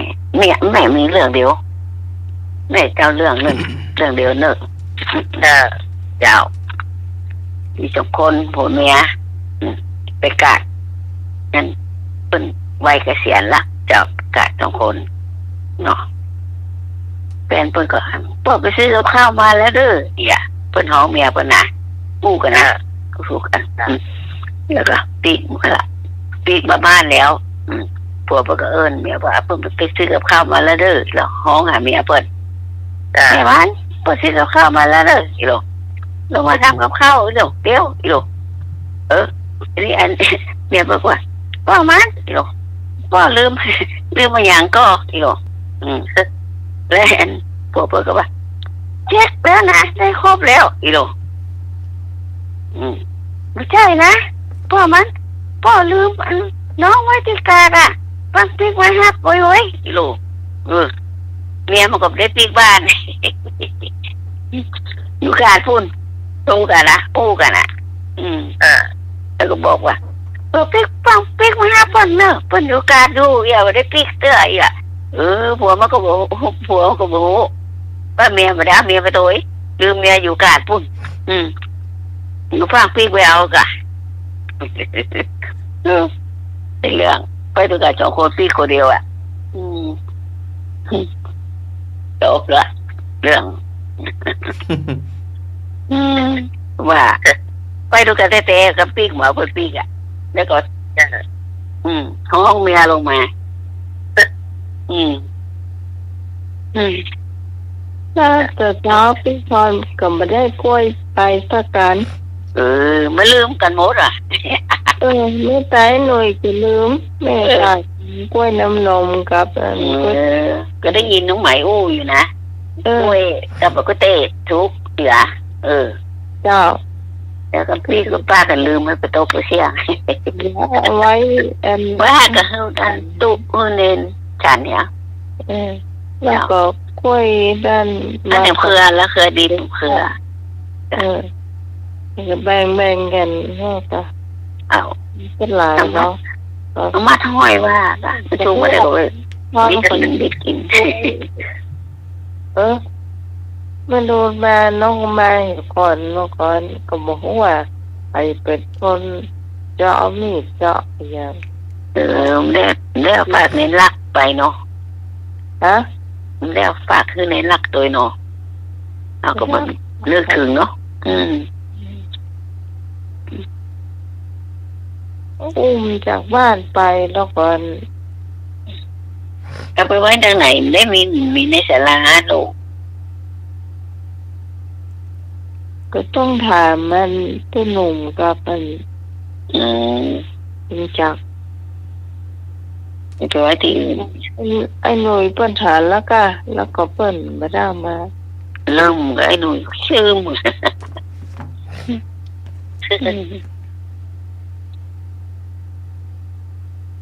แล้วพี่พรอย่างเงี้ยเลยแต่เจ้าก็แต่ก็หันเจ้าโอ้น่ะกล้วยหวีไงตัวใหญ่ว่าอ่ะ หันเครือหนึ่งที่วางอยู่บนโต๊ะหีหมวกติดกับหมวกขนาด นะเครือน่ะเครือมันเดี๋ยวมันมาเต็มเครือนะเนาะมันห่างมันมีอยู่ที่หวิว มันมี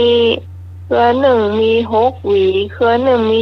3หนูแม่หาเครือเดียวบนตลาดน่ะ 3 มี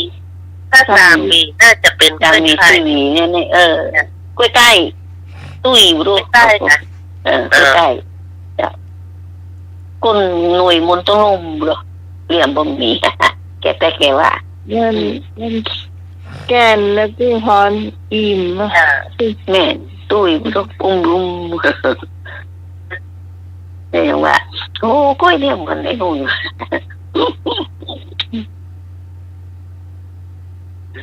เจ้ามีอย่างต่อออกมาก็มีหรอกแม่โอ้ไม่มาเนี่ยไว้บ้านก็มีรถยินพ่อเนี่ยแต่ที่เครือไม่รูนเนี่ยไอ้หนุ่ยว่ามันดีกว่ามาเตอะเนี่ยเครือมันตุกเอาไว้สักวัน2 วันก็ตุกละจ้ะแม่มันแก่จัดมันรวยมันขายพันอย่านะมันดีโอ้ไอ้อย่างวันเดียวผ่านไปวันเหลืองแล้วเนาะมันต้องกินบัดตันใจอย่างว่าแม่มันชุกงอมกับห่อข้าวต้มหัวงอกข้าวต้มกะทิเนาะลำ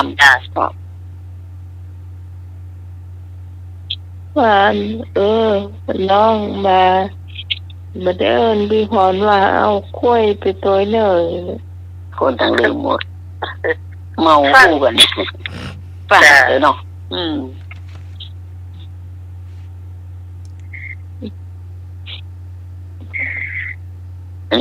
ออกมาจับพอดีรถมาพอดีที่รถแต่จ้ะเดินล้อไปเมินก่อนไอ้เพิ่นมาออกไปแล้วก็พี่ก็เพิ่นก็เข้ามาพอดีตัวกันออกบ้านเนาะ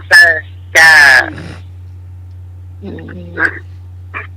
แม่ออกก่อนหน้าไปหน่อยก่อนหน้าไผก่อนหน้าพี่พรก่อนหน้าเฮาเป็นอาหารพี่พรนะต้องออกมาทั้งเพกทั้งหน้าอันวิหารเส้นเพกไม่ได้ไปทั้งหลังจ้ะโอ้น้ำใหม่ออกมาแล้วไม่ก่อนหน้าพี่กรรถพี่กรออกทีหลังรุดพี่กรพี่กำลูนนะจ้ะน้ำใหม่ออกก่อนเจ้าพี่เป็นวันที่2ที่ออกไปแล้วก็แม่แล้วก็พี่กรไล่กันไล่ออกมา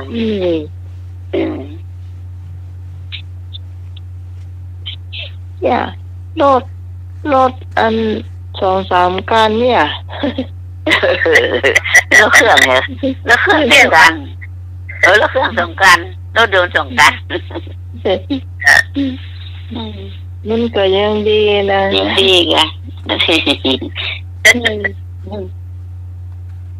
ดีที่มีหมู่เฮา จ้ะ ก็ลุงหนุ่ยไปตอนใดมาไล่ๆกันเนี่ยเนาะ ไล่กันนะครับหนุ่ยได้ออกที่3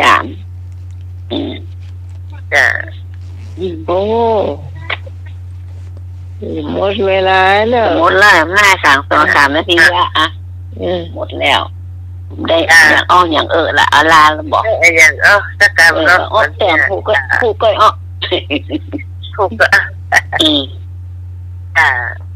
ใครละถ้าสมัครสิ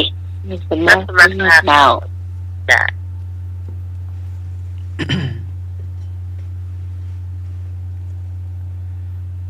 สมัครก่อนกา เจ้า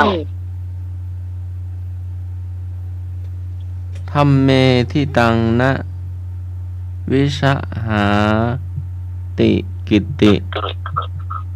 เกียรติย่อมไม่ละทิ้งผู้ตั้งอยู่ในธรรมค่ำคืนนี้ก็ไหว้พระสวดมนต์แผ่เมตตาหลับเป็นสุขตื่นเป็นสุขขอโอกาสนมัสการและเจริญพร สา สาธุสาธุสาธุ จ้าสำหรับค่ำคืนนี้ขอบคุณคุณผู้ฟังที่อยู่เป็นคู่เป็นเกียงกันจนมาถึงช่วงสุดท้ายนะเจ้าขอบคุณพระอาจารย์พระครูสมวิศวรวรกิจโจผู้ในวยการสถานีผู้ควบคุมเสียงเลือกเพลงคุณผู้ฟังได้ฟังตัวสำหรับข้าเจ้าพิสมัยตุริโอดอนเจ้าจากบ้านลำตันตำบลเมืองแก้วอำเภอมิริมจังหวัดเชียงใหม่เจ้าวันนี้ทีมงานธรรมะคลายเครียดของเขาทุกคนต้องลาคุณผู้ฟังไปก่อนเราจะมาพบปะกันใหม่เจ้าวันในคืนพรุ่งนี้3 ทุ่มถึงเที่ยงคืนสำหรับวันนี้3 คน4 คนเท่าเจ้าสวัสดีพร้อมกันนะเจ้ามีเจ้าไปตามเจ้า